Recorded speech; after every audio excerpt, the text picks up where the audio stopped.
ओम ज्ञानतिमिरान्धस्य ज्ञानाञ्जनशलाकया चक्षुरुन्मीलितं येन तस्मै श्रीगुरवे नमः।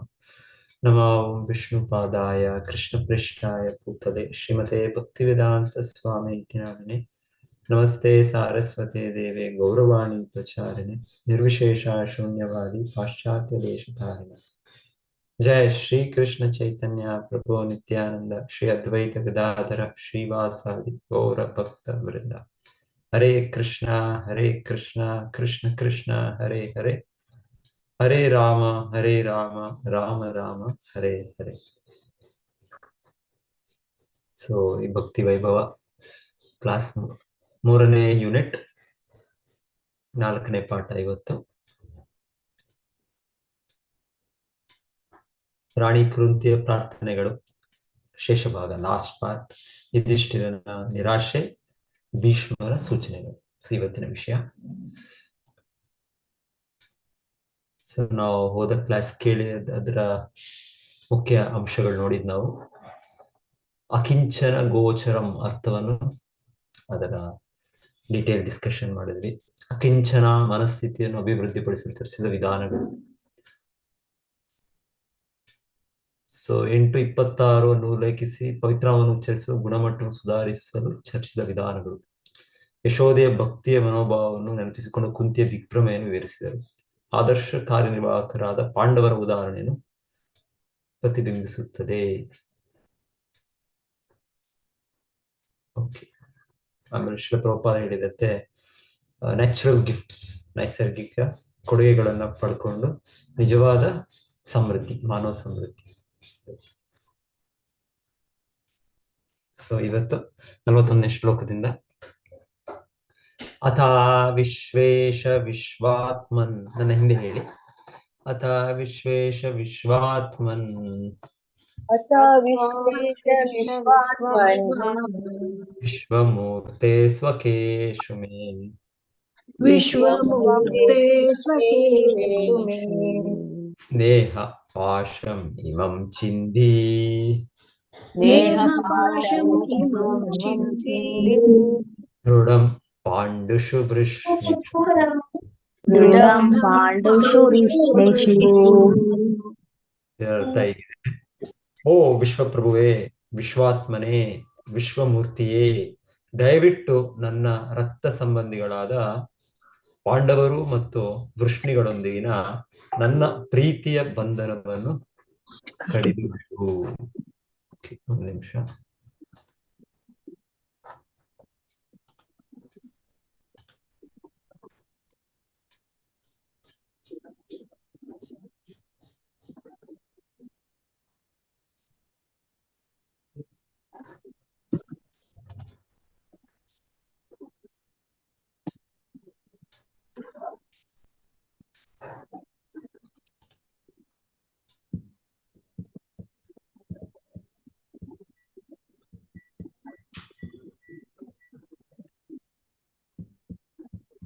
ಓಕೆ.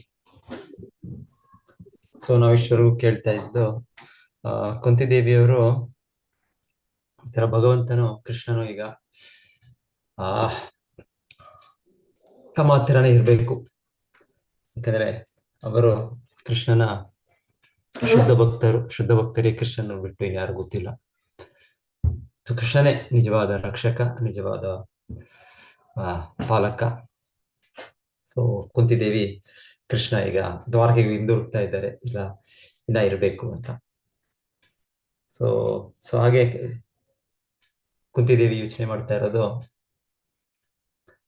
ಕೃಷ್ಣ ನನ್ನ ಹತ್ರ, ನಮ್ಮ ಹತ್ರ ಇಲ್ಲಿ ಉಳಿದ್ರೆ, ಸೊ ಕೃಷ್ಣನ ವೃಷ್ಣಿ ಸಂಬಂಧಿಕರು, ಕೃಷ್ಣನ ತಂದೆ, ಕೃಷ್ಣನ ಕುಟುಂಬದವರು. ಸೊ ಅವರಿಗೆ ಕೃಷ್ಣ ದೂರ ಇದ್ದಾರೆ ಅದಕ್ಕೆ ಹಾಗೆ. ಸೊ ಅವ್ರು ಯೋಚನೆ ಮಾಡ್ತಾ ಇರೋದು.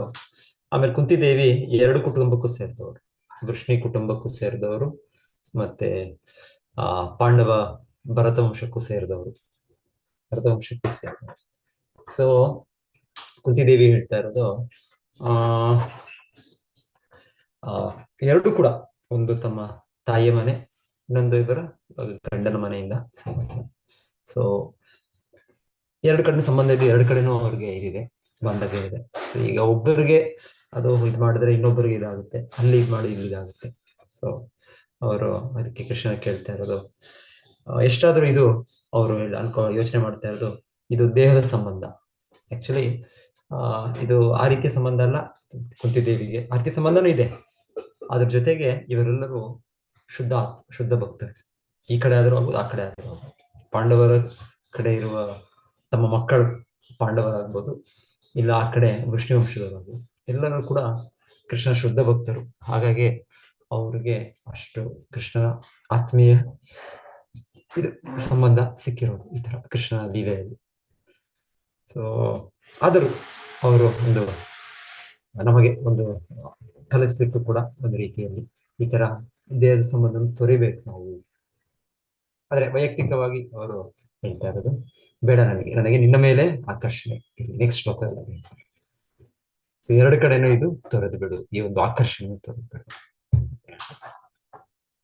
ಸೊ ಶ್ರೀ ಭಾವಾರ್ಥದಲ್ಲಿ ಶ್ಲೋಕೋಪಾದ ಬಹಳ ಚೆನ್ನಾಗಿ ಬರೆಯೋದು ಈ ರೀತಿ. ಭಗವಂತನೇ ಶ್ರೀರಾಮಚಂದ್ರನಾಗಿ ಸೀತಾದೇವಿಯವರ ಮೇಲೆ ಒಂದು ಅಪವಾದ ಹೊರಿಸಿದಾಗ ಅವರನ್ನ ತ್ಯಜಿಸಿದ್ರು, ಕಳಿಸ್ಬಿಟ್ರು, ವನವಾಸ ಕಳಿಸ್ಬಿಟ್ರು. ಸೊ ಆಮೇಲೆ ಇನ್ನೊಂದ್ಸಲ ಮುಂಚೆ ಅವರ ತಂದೆಯ ಮಾತು ಕೇಳಿ ಅವರು ವನವಾಸಕ್ಕೆ ಹೋಗ್ಬಿಟ್ರು. ಸೊ ಇದು ಹೇಳ್ತಾರೆ, ಇದು ಒಬ್ಬ ವ್ಯಕ್ತಿ ಯಾರು ತುಂಬಾ ಹೊಣೆಗಾರಿಕೆ, ತುಂಬಾ ಜವಾಬ್ದಾರಿ ಇದ್ದಾರೆ, ಅವರು ಸಹಜವಾಗಿ ಈ ರೀತಿಯ ಒಂದು ವೈರಾಗ್ಯವನ್ನು ಭಾವವನ್ನು ಹೊಂದಿರಬೇಕು. ಅವಾಗಲೇ ಅವರು ಅವ್ರ ಕಾರ್ಯ, ಅವರ ಕರ್ತವ್ಯವನ್ನು ಸರಿಯಾಗಿ ಮಾಡ್ಲಿಕ್ಕಾಗೋದು. ಸೊ ಶ್ರೀರಾಮಚಂದ್ರನೇ ಭಗವಂತನ ಸಾಕ್ಷಾತ್ ಪರಮಪುರುಷ. ಸೊ ಅವರು ಮಾಡಿದ್ರು ಈ ಒಂದು ರೀತಿಯ ಒಂದು ಇದು ವೈರಾಗ್ಯವನ್ನು ತೋರಿಸಿದ್ರು ಅವರು. ಸೊ ಅದೇ ರೀತಿಯಲ್ಲಿ ಶ್ರೀ ಚೈತನ್ಯ ಮಹಾಪ್ರಭು ಕೃಷ್ಣ ಅವರು ನವದ್ವೀಪ ಧಾಮದಲ್ಲಿ. ಸೊ ನಾವು ಕೇಳ್ತಾ ಇರೋದು ಈಗ ಬೆಳಿಗ್ಗೆ ಪ್ರಾತಃ ಕೃಷಿ ಕ್ಲಾಸಲ್ಲಿ ವಿದ್ಯಾಲೀಲಾ. ಸೊ ಚೈತನ್ಯ ಮಹಾಪ್ರಭುನ ಬಾಲ್ಯಲೀಲೆಯಲ್ಲಿ ಅವರು ತೋರಿಸಿದ್ದು ಅವರ ವಿದ್ವತ್ತು, ಆ ಸಂಪೂರ್ಣ ನವದ್ವೀಪ ಇದೆ ನಗರವೇ ಇದಾಗಿ ಆಕರ್ಷಿತರಾಗಿ. ಸೊ ಅವರಿಗೆ ಅಷ್ಟು ಒಂದು ಮರ್ಯಾದೆ, ಅಷ್ಟು ಗೌರವ ಇದ್ದದ್ದು. ಆದ್ರೆ ಅವರು ಸನ್ಯಾಸವನ್ನು ಸ್ವೀಕರಿಸಿ ಅವರು ಆ ಒಂದು ಇದನ್ನು ಲೌಕಿಕ ಅವರಲ್ಲಿ ಆ ಊರಿನಲ್ಲಿ ನಗರದಲ್ಲಿದ್ದ ಹೆಸರು ಅದೆಲ್ಲ ತ್ಯಜಿಸಿದ್ದು, ಮತ್ತೆ ಅಷ್ಟು ಪ್ರೀತಿಯ ತಾಯಿ, ಹೆಂಡತಿ ಸಾಕ್ಷಾತ್ ಲಕ್ಷ್ಮೀದೇವಿ, ಸೊ ಎಲ್ಲರನ್ನು ಅವ್ರು ತ್ಯಜಿಸಿದ್ರು. ತ್ಯಕ್ವಾ ಸುರೇಕ್ಷಿತ ಸುದುಸ್ತಜ ರಾಜ್ಯಲಕ್ಷ್ಮಿ. ಸೊ ಅವರು ಇದು ದೇವತೆಗಳು ಇಚ್ಛಿಸುವ ಒಂದು ಸ್ಥಿತಿ, ಆ ರೀತಿಯ ಸ್ಥಿತಿ ಭಗವಂತನಿಗೆ ಚೈತನ್ಯ ಮಹಾಪ್ರಭು. ಆದ್ರೆ ಎಲ್ಲವನ್ನು ತೊರೆದರು. ಸೊ ಮಾಯಾ ಸುಖ, ನಮಗೆ ಮಾಯಾ ಮೋಹಿತ ನಮ್ಮ ಜೀವಿಗಳಿಗೆ ಕೃಪೆಯನ್ನು ಕೊಡ್ಲಿಕ್ಕೆ, ನಮಗೆ ಕರುಣೆಯನ್ನು ಕೊಡ್ಲಿಕ್ಕೆ ಆ ರೀತಿಯಾಗಿ ಮಾಯಾ ಮೃಗ ಸೊ ಅಂತ ಹೇಳಿದ್ದು. ಸೊ ಅದೇ ರೀತಿಯಲ್ಲಿ ಚೈತನ್ಯ ಮಹಾಪ್ರಭು ಅನುಯಾಯಿಗಳು, ಅವರ ಪ್ರಥಮ ಗುರು ಪರಂಪರೆ ಶಿಷ್ಯರು ಷಡ್ ಗೋಸ್ವಾಮಿಗಳು. ಸೊ ಅವರು ಕೂಡ ಹಾಗೆ ತ್ಯಕ್ವಾ ಅಶೇಷ ಮಂಡಲ ಪ್ರತಿಶ್ರಣಿ ಸದಾ ತುಚ್ಛವತ್ ಅವರಿತ್ತಿದ್ದವರು ಅಷ್ಟು ದೊಡ್ಡ ಸ್ಥಾನಗಳು ಅದನ್ನು ಅವರು ತೋರಿದ್ರು. ಸೊ ಈ ವೈರಾಗ್ಯ ಭಾವ ಇದು ಪರ್ಟಿಕ್ಯುಲರ್ಲಿ ಯಾರೋ ಒಬ್ಬರು ನಾಯಕರಾಗಿರ್ತಾರೆ, ಒಬ್ಬರು ರಾಜನಾಗಿರ್ತಾರೆ, ಒಬ್ಬರು ಆಚಾರ್ಯರಾಗಿ, ಗುರುವಾಗಿ, ಸನ್ಯಾಸಿ ಆಗಿರ್ತಾರೆ. ಸೊ ಇವರಿಗೆ ಸಹಜವಾಗಿ ಇದಿರ್ಬೇಕಿದು, ಇದು ಮುಖ್ಯವಾದ ಒಂದು ಲಕ್ಷಣ. ಸೊ ಕುಂತಿದೇವಿ ಸಾಮಾನ್ಯ ವ್ಯಕ್ತಿ ಅಲ್ಲ, ರಾಣಿ, ಮಹಾರಾಣಿ ಕುಂತಿದೇವಿ, ಕೃಷ್ಣನ ಅತ್ತಿಗೆಯಾಗಿ ಅವರ ಸ್ಥಿತಿ.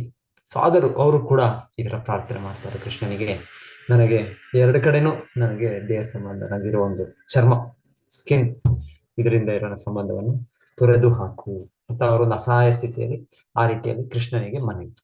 ಸೊ ಒಂದು ಅವರು ಕೃಷ್ಣ ಎಲ್ಲವನ್ನು ನನಗೆ ಕಡ್ದು ಬಿಡು, ಈ ತರ ಎಲ್ಲ.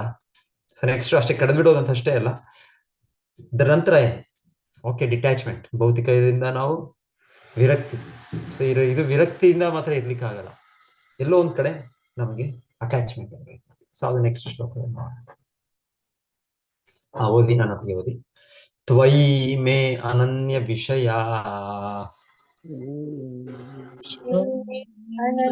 ಅನನ್ಯ ವಿಷಯ ಮಧುಪತೆ ಅಸಕೃತ ಮತಿ ಮಧುಪತೆ ಅಸಕೃತ ರತಿಂ ಉದ್ವಹತಾ ದದ್ಧಾ ರತಿ ಮುದ್ವಾಹತಾ ದದ್ಧಾ ಗಂಗೆ ಭೋಗಂ ಉದನ್ವತಿ.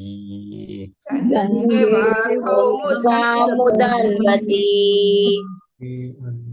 ಇದರ ಅನುವಾದ: ಓ ಮಧುಪತಿಯೇ, ಹೇಗೆ ಗಂಗೆಯು ಸಾಗರದೆಡೆಗೆ ಯಾವ ತಡೆಯೂ ಇಲ್ಲದೆ ಪ್ರವಹಿಸುತ್ತಾಳೆಯೋ ಹಾಗೆ ನನ್ನ ಗಮನವು ನಿರಂತರವಾಗಿ ನಿನ್ನನ್ನು ಬಿಟ್ಟು ಬೇರಾವುದೆಡೆಗೂ ಚಲಿಸದಂತೆ ಇರಲಿ. ಸೊ ಆಕ್ಚುಲಿ ಇದು ಪ್ರತಿಯೊಂದು ಜೀವಿಯ ಸಹಜ ಸ್ಥಿತಿ. ಪ್ರತಿಯೊಬ್ಬರು ನಾವು ಕೃಷ್ಣ ಪ್ರಜ್ಞೆ ಅನ್ನೋದು ನಮಗೆ ಮೂಲ ಸ್ವರೂಪ, ಸಹಜ ಸ್ವರೂಪ. ಸೊ ಇದು ವೈರಾಗ್ಯ ಅಂದ್ರೆ ಭೌತಿಕ ವಸ್ತುವಿಂದ ವೈರಾಗ್ಯ. ಆದರೆ ಕೃಷ್ಣನ ಮೇಲೆ ನಮ್ಗೆ ಸಹಜವಾಗಿ ಇರುವ ಆಕರ್ಷಣೆ, ಅದು ನಿಜವಾದ ಸ್ಥಿತಿ, ನಿಜವಾದ ಜ್ಞಾನ ವೈರಾಗ್ಯ. ಅದು ನಿಂತ್ಕೊಳ್ಳುತ್ತೆ, ಸ್ವಲ್ಪ ಪ್ರತಿಷ್ಠಿತವಾಗುತ್ತೆ. ನನಗೆ ಕೇವಲ ವೈರಾಗ್ಯ ಅದು ಹೇಳ್ತಾರೆ ಒಂದು ರೀತಿ ಪೆಂಡುಲಮ್ ಇದ್ದಾಗೆ, ಒಂದು ಕಡೆ ಅದು ಈಚೆ ಹೋಗುತ್ತೆ.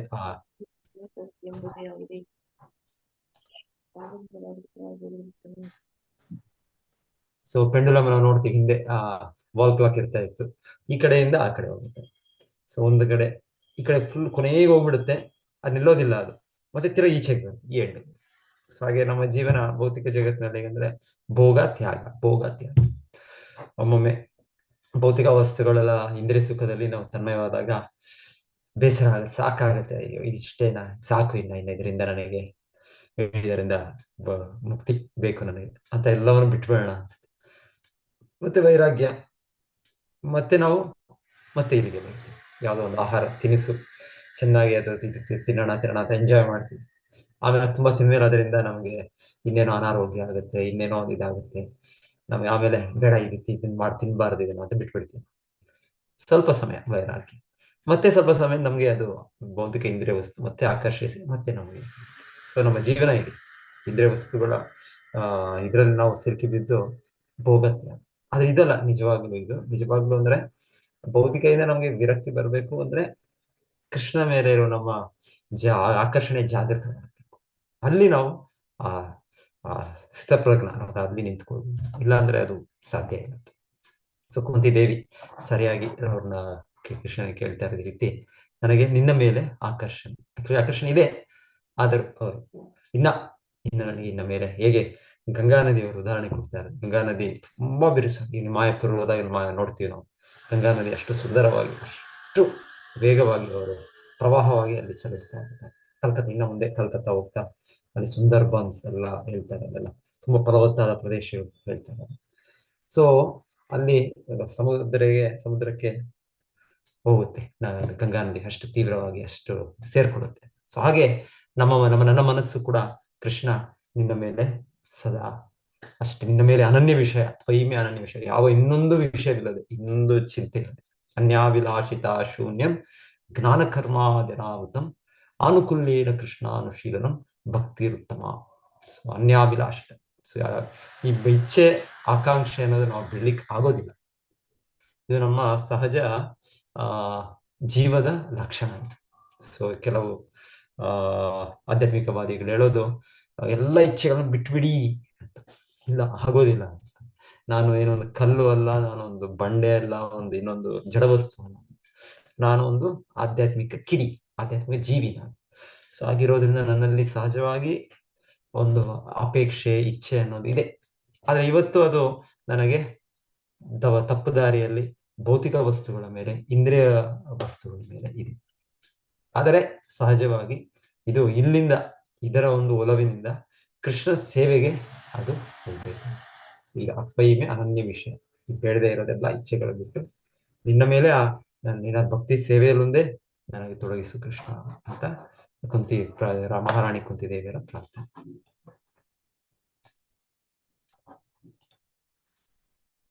ಬೇರೆಲ್ಲ ಬಗೆಯ ಸ್ನೇಹ ಸಂಬಂಧವನ್ನು ಕಡಿದುಕೊಳ್ಳುವುದರ ಅರ್ಥವೆಂದರೆ ಬೇರೊಬ್ಬರಿಗಾಗಿ ವಿಶ್ವಾಸ ತೋರಿಸುವಂತಹ ನಯವಾದ ಭಾವನೆಗಳನ್ನು ಸಂಪೂರ್ಣವಾಗಿ ಬಿಟ್ಟು ಬಿಡುವುದು ಎಂದಲ್ಲ. ಇದು ಸಾಧ್ಯವೂ ಅಲ್ಲ. ಜೀವಿಯು ಯಾರೇ ಆಗಿರಲಿ ಈ ಬಗೆಯ ಸ್ನೇಹ ಭಾವನೆಗಳನ್ನು ಉಳ್ಳವನಾಗಿರಲೇಬೇಕು, ಏಕೆಂದರೆ ಇದೇ ಜೀವಂತಿಕೆಯ ಲಕ್ಷಣ. ಆದರೆ ಉದ್ದೇಶವನ್ನು ಮಾತ್ರ ಬದಲಾಯಿಸಬೇಕಾಗಿದೆ. ಆಸೆಯನ್ನು ಇಲ್ಲವಾಗಿಸಲು ಸಾಧ್ಯವಿಲ್ಲ. ಆದರೆ ಆ ಆಸೆಯನ್ನು ಇಂದ್ರಿಯ ತೃಪ್ತಿಗಾಗಿ ಬಳಸುವ ಬದಲು ಭಗವಂತನನ್ನು ಕುರಿತ ಭಕ್ತಿ ಸೇವೆಗೆ ಹೊಂದುವಂತೆ ಬದಲಾಯಿಸಿಕೊಳ್ಳಬೇಕು. ಸೊ ಭಾವಾರ್ಥದಲ್ಲಿ 43ನೇ ಶ್ಲೋಕದಲ್ಲಿ ಇದು ಹೇಳುವುದು.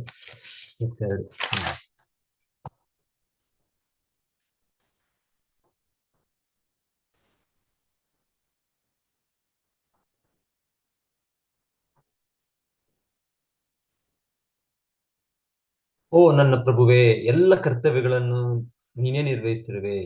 ನಿನ್ನ ಕರುಣೆಯನ್ನು ನಾವು ಸಂಪೂರ್ಣವಾಗಿ ಅವಲಂಬಿಸಿರುವಾಗ, ನಮ್ಮನ್ನು ರಕ್ಷಿಸಲು ಬೇರೆ ಯಾರೂ ಇಲ್ಲದಿರುವಾಗ, ಎಲ್ಲ ರಾಜರುಗಳು ನಮ್ಮನ್ನು ದ್ವೇಷಿಸುತ್ತಿರುವಾಗ ನೀನು ನಮ್ಮನ್ನು ಕೈ ಬಿಡುವೆಯಾ?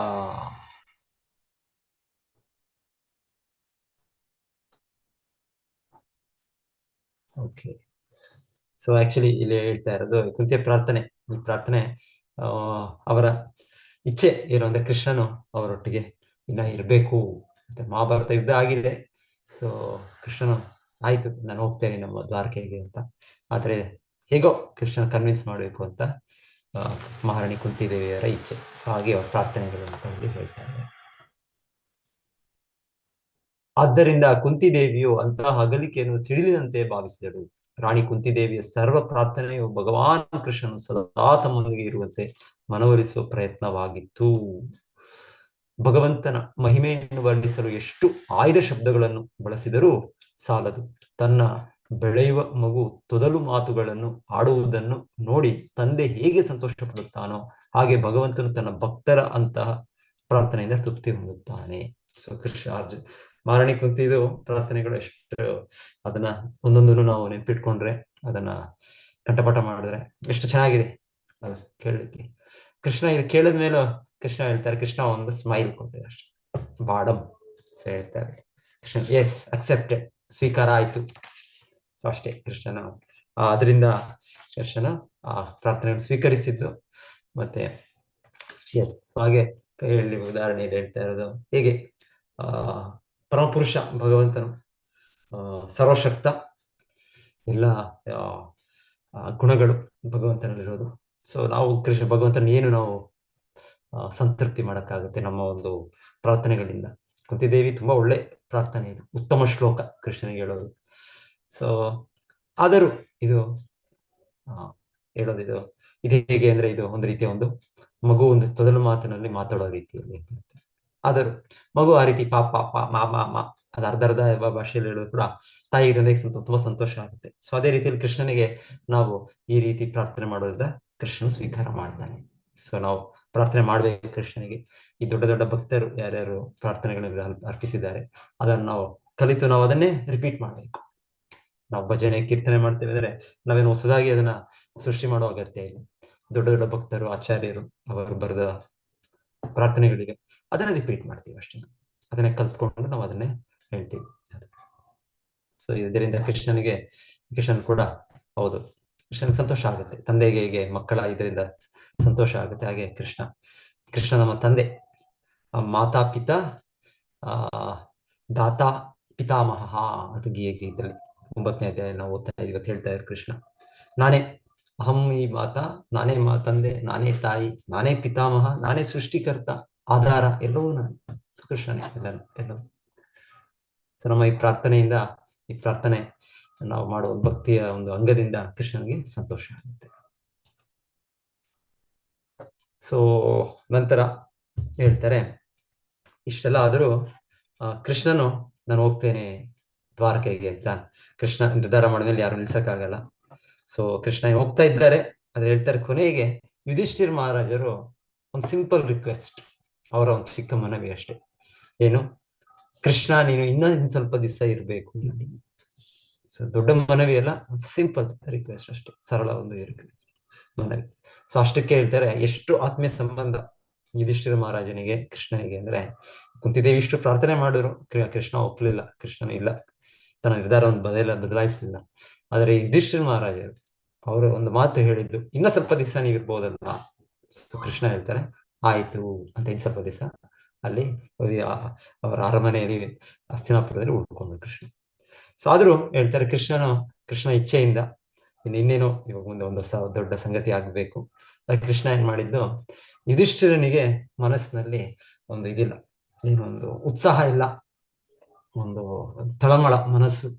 ಇವ ನನ್ನಿಂದಲೇ ಇಷ್ಟು ಅನಾಹುತವಾಯ್ತು, ಇಷ್ಟು ರಕ್ತಪಾತ ಆಯ್ತು, ಇಷ್ಟು ಜನ ಕೋಟಿ ಕೋಟಿ ವ್ಯಕ್ತಿಗಳು, ಕೋಟ್ಯಂತರ ಜೀವಿಗಳ ನಾಶ ಆಯ್ತು, ಎಷ್ಟೆಷ್ಟು ಕುಟುಂಬಗಳ ನಾಶ ಆಯ್ತು, ಎಷ್ಟು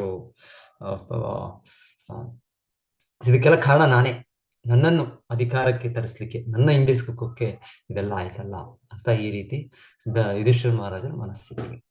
ಸೊ ಭಗವದ್ಗೀತೆ ಹೇಳೋ ಮುಂಚೆ ಅರ್ಜುನರ ಮನಸ್ಥಿತಿ ಆಗಿತ್ತು, ನನ್ನಿಂದ ನಮ್ಮ ಒಂದು ಸ್ವಾರ್ಥಕ್ಕೆ ಈ ಯುದ್ಧ ಅಂತ. ಅದೇ ಮನಸ್ಥಿತಿ ಕುರುಕ್ಷೇತ್ರ ಯುದ್ಧ ಆದ್ಮೇಲೆ ಯುಧಿಷ್ಠಿರ ಮಹಾರಾಜರು. ಸೊ ಹಾಗೆ ಯುಧಿಷ್ಠಿರ ಮಹಾರಾಜರು ಆ ಜವಾಬ್ದಾರಿಯನ್ನು ಸ್ವೀಕರಿಸಲಿಕ್ಕೆ ಮುಂದೆ ಬರ್ತಾ ಇಲ್ಲ. ಪಟ್ಟಾಭಿಷೇಕ ಆಗ್ಬೇಕು, ಪಟ್ಟಾಭಿಷೇಕ ಆಗಿ ಅವರು ಕಾರ್ಯನಿರ್ವಹಣೆ ಮಾಡ್ಬೇಕು. ಮಹಾರಾಜನ ಎಷ್ಟು ಕರ್ತವ್ಯಗಳಿವೆ, ನರದೇವ ಭಗವಂತನ ಪ್ರತಿನಿಧಿ ಮಹಾರಾಜನಲ್ಲಿ. ಆದ್ರೆ ಅವರು ರೆಡಿ ಇಲ್ಲ. ಅವರು ಯುಧಿಷ್ಠಿರ ನಿರಾಶೆ. ರಾಜ ಯುಧಿಷ್ಠಿರನ ಆಂತರ್ಯದಲ್ಲಿರುವ ಪರಮಾತ್ಮನಿಗೆ ವ್ಯಾಸರು ಮತ್ತು ಇತರರ ಮಾತುಗಳಿಂದ ಅವನು ಸಮಾಧಾನ ಹೊಂದಲು ಅವಕಾಶ ನೀಡಲಿಲ್ಲ. ಸೊ ಇದು ಕೃಷ್ಣನೇ ವೈಯಕ್ತಿಕವಾಗಿದ್ದಾರೆ, ಕೃಷ್ಣನೇ ಸ್ವಯಂ ಅವ್ರಿಗೆ ಕನ್ವಿನ್ಸ್ ಮಾಡಕ್ ಪ್ರಯತ್ನ ಪಟ್ಟದ್ದು. ಆದ್ರೆ ಹೇಳ್ತಾರೆ ಕೃಷ್ಣನ ಇಚ್ಛೆ ಏನಂದ್ರೆ ಯುಧಿಷ್ಠಿರ ಮಹಾರಾಜರು ಇದಕ್ಕೆ ಒಪ್ಪಬಾರದು ಅಂದ್ರೆ, ಯಾಕೆಂದ್ರೆ ಭೀಷ್ಮ ಪಿತಾಮಹರಿಂದ ಇವ್ರು ಕೇಳ್ಬೇಕು ಅಂತ ಕೃಷ್ಣನ ಇಚ್ಛೆ. ಸೊ ಆ ಕಾರಣಗಳು ಹೇಳ್ತಾರೆ. ಭಗವಂತನ ಇಚ್ಛೆ ಏನು ಅಂದ್ರೆ ಭೀಷ್ಮರ ಮಾತುಗಳಿಂದ ಯುಧಿಷ್ಠಿರ ಸಮಾಧಾನಗೊಳ್ಳಬೇಕೆಂದು. ಸೊ ಭೀಷ್ಮ ಪಿತಾಮಹರು ಎಷ್ಟು ದೊಡ್ಡ ಭಕ್ತರು, ಎಷ್ಟು ದೊಡ್ಡ ವ್ಯಕ್ತಿ ಅಂತ ಕೃಷ್ಣ ತೋರಿಸ್ಬೇಕು ಅಂತ. ಭೀಷ್ಮರು ಭಗವಂತನನ್ನು ಮುಖಾಮುಖಿಯಾಗಿ ನೋಡಲು, ಮತ್ತೆ ಭೀಷ್ಮರು ಇನ್ನೇನ್ ದೇಹತ್ಯಾಗ ಮಾಡ್ತಾರೆ. ಸೊ ದೇಹತ್ಯಾಗ ಸನ್ನಿವೇಶದಲ್ಲಿ ಸ್ವಯಂ ಕೃಷ್ಣನೇ ಹೋಗಿ, ನಾವು ಕೃಷ್ಣನ ಸ್ಮರಿಸಿದ್ರೆ ಸಾಕು ಅಂತೆ ನಾರಾಯಣ ಸ್ಮೃತಿ. ಆದ್ರೆ ಭೀಷ್ಮ ಪಿತಾಮಹರಿಗೆ ಕೃಷ್ಣನೇ ಸ್ವಯಂ ವೈಯಕ್ತಿಕವಾಗಿ ಹೋಗಿ ಅಲ್ಲಿ ನಿಂತದ್ದು, ಅವ್ರ ದೇಹತ್ಯಾಗ ಮಾಡೋದು. ಸೊ ಇದನ್ನು ಈ ಒಂದು ಸನ್ನಿವೇಶ ಸೃಷ್ಟಿ ಮಾಡೋದಕ್ಕೆ ಕೃಷ್ಣ ಇಚ್ಛೆ. ಭೀಷ್ಮರು ತಮ್ಮ ಮೊಮ್ಮಕ್ಕಳನ್ನು ಸಿಂಹಾಸನ ಅಧಿಪತಿಯಾದ ಯುಧಿಷ್ಠಿರ ನೋಡಲಿ.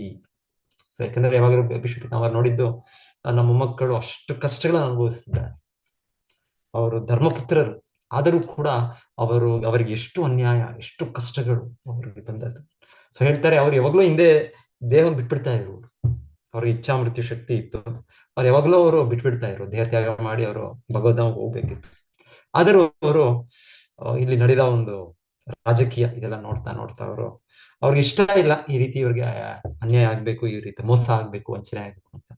ಆದರೂ ರಾಜಕೀಯ ಪಾಲಿಟಿಕ್ಸ್, ಸೊ ಅವರು ಅಸಹಾಯ ಸ್ಥಿತಿಯಲ್ಲಿ ಅವ್ರಿಗೆ ನೋಡ್ದಾಗಿತ್ತು. ಆದ್ರೂ ಗೊತ್ತಿತ್ತು ಅವ್ರಿಗೆ ಕೃಷ್ಣನೇ ಇದ್ದಾನೆ. ಸೊ ಒಂದಾನೊಂದು ದಿನ ಅದು ನ್ಯಾಯ ಸಿಗುತ್ತೆ ಅವರಿಗೆ. ಅವರ ಒಂದು ಇದು ಅವರ ಒಂದು ಮಹಿಮೆ, ಸೊ ಅವರ ಒಂದು ಶಕ್ತಿ, ಇದನ್ನ ಅವರ ಒಂದು ಧರ್ಮದ ಸ್ಥಿತಿಯನ್ನು ಎಲ್ಲರೂ ಕೂಡ ನೋಡೋ ರೀತಿಯಲ್ಲಿ ವ್ಯಕ್ತವಾಗುತ್ತೆ ಅಂತ ಗೊತ್ತು. ಸೊ ಆ ಒಂದು ದಿನಕ್ಕೆ ಅವ್ರು ಕಾಯ್ತಾ ಇದ್ರು. ಸೊ ಈಗ ಹಾಗೆ ಬಂದಿದೆ ಈಗ ಸ್ಥಿತಿ.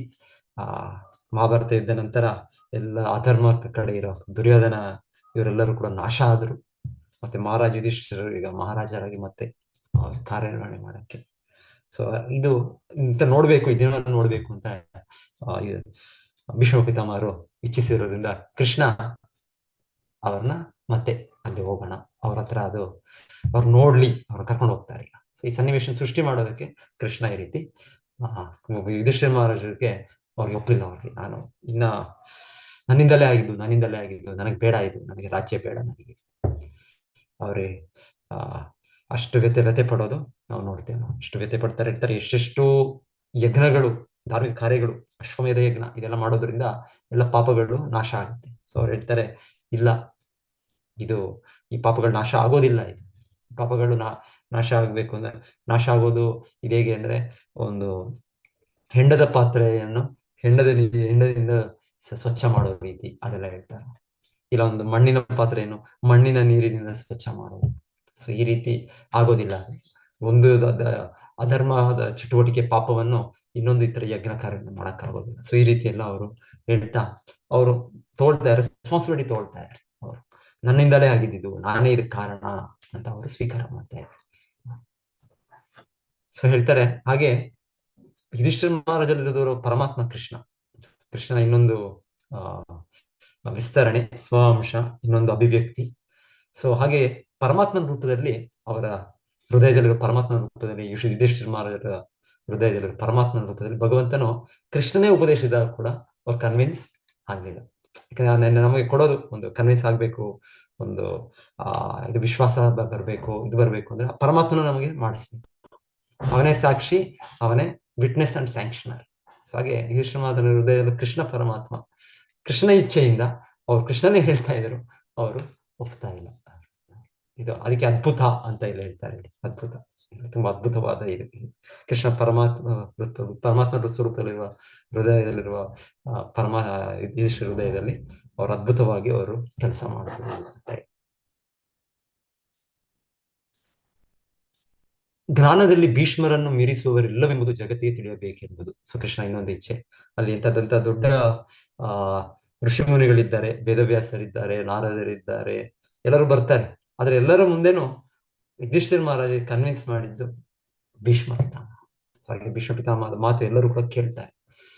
ಆಮೇಲೆ ಅವರು ನೋಡಿದ್ರೆ ಸಾಧಾರಣವಾಗಿ ಅವರೊಂದು ಕ್ಷತ್ರಿಯ ಧರ್ಮದ ಪಾಲನೆ ಇರೋದ್ರಲ್ಲಿ ಭೀಷ್ಮ ಪಿತಾಮಹರು ಆ ರೀತಿ. ಆದ್ರೆ ಇಲ್ಲಿ ಎಷ್ಟೋ ಬ್ರಾಹ್ಮಣರು, ಎಷ್ಟೋ ಋಷಿ ಮುನಿಗಳಿದ್ದಾರೆ. ಆದರೂ ಕೂಡ ಭೀಷ್ಮ ಪಿತಾಮಹರು ಮಹಾಜನ, 12 ಜನ ಮಹಾಜನರು ಒಬ್ಬರು.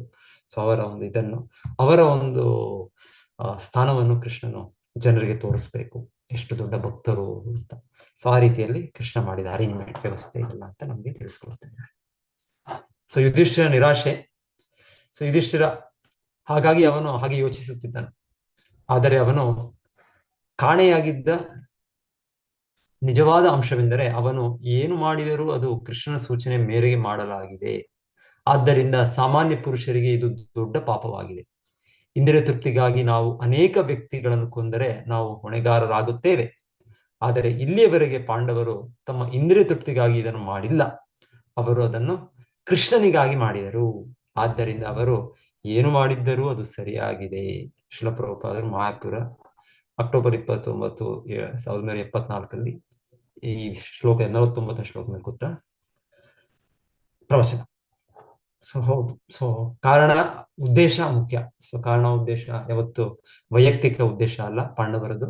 ಅವ್ರದ್ದೇನಿದ್ರು ಕೃಷ್ಣನ ಉದ್ದೇಶ, ಕೃಷ್ಣನ ತೃಪ್ತಿಗೋಸ್ಕರ ಅವ್ರು ಮಾಡೋ ಉದ್ದೇಶ. ಸೊ ಹಾಗೆ ಅದು ಅವ್ರಿಗೆ ಪಾಪವಿಲ್ಲ. ಸಾಮಾನ್ಯ ಉದಾಹರಣೆ ಕೊಡ್ತಾರಲ್ಲ, ಒಬ್ಬ ಸೈನಿಕ ಕೂಡ ಅವರು ಒಂದು ದೇಶಕ್ಕೋಸ್ಕರ ಅವ್ರು ಯುದ್ಧ ಮಾಡಿದಾಗ ಅವರಿಗೆ ಯಾವ ಪಾಪ ಇಲ್ಲ. ಆದ್ರೆ ಅದೇ ಸೈನಿಕ ಹೋಗಿ ಅವರು ತಮ್ಮ ಒಂದು ಹಳ್ಳಿಯಲ್ಲಿ ಯಾರಾದ್ರೂ ಒಬ್ಬ ವ್ಯಕ್ತಿಗೆ ಅವ್ರು ಕೊಂದರೆ, ಒಂದೇ ಒಂದು ವ್ಯಕ್ತಿ ಕೊಂದ್ರು ಕೂಡ ಅವರಿಗೆ ಪಾಪ ತಾಗುತ್ತೆ. ಆದ್ರೆ ಅವರು ರಾಷ್ಟ್ರಕ್ಕೋಸ್ಕರ, ದೇಶಕ್ಕೋಸ್ಕರ ಸಾವಿರಾರು ಮಂದಿ ಕೊಂದ್ರು ಕೂಡ ಅವ್ರು ಯಾರಿಗೋಸ್ಕರ ಮಾಡ್ತಾ ಇದ್ದಾರೆ? ಅವರು ದೇಶಕ್ಕೋಸ್ಕರ ಮಾಡ್ತಾ ಇದ್ದಾರೆ.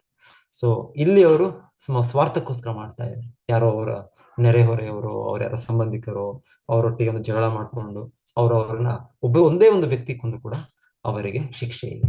ಯಾಕಂದ್ರೆ ಸೊ ಯಾವ ಕಾರಣದಿಂದ ನಾವು ಮಾಡ್ತಾ ಇದ್ದೇವೆ, ಪ್ರತಿಯೊಂದು ಕಾರ್ಯ ಅಲ್ಲ ಮುಖ್ಯ, ಆ ಕಾರ್ಯ ಯಾವ ಉದ್ದೇಶದಿಂದ ಮಾಡ್ತಾ ಇದ್ದೇವೆ, ಅದ್ರ ಹಿನ್ನೆಲೆ ಏನು ಅದು ಮುಖ್ಯ. ಸೊ ಹಾಗೆ ಇಲ್ಲಿ ಪಾಂಡವರು ಇಲ್ಲಿ ಯುದ್ಧ ಮಾಡಿದ್ದು ಇಲ್ಲಿ ಅವರ ಸ್ವಾರ್ಥಕ್ಕಲ್ಲ. ಸೊ ಅವರ ಹಿನ್ನೆಲೆ ಕೃಷ್ಣನು ಈ ಧರ್ಮ ಸ್ಥಾಪನೆ ಮಾಡ್ಬೇಕು. ಸೊ ಕೃಷ್ಣನ ಪ್ರತಿನಿಧಿಗಳು ಇಲ್ಲಿ ಕಾರ್ಯನಿರ್ವಹಣೆ ಮಾಡ್ಬೇಕು.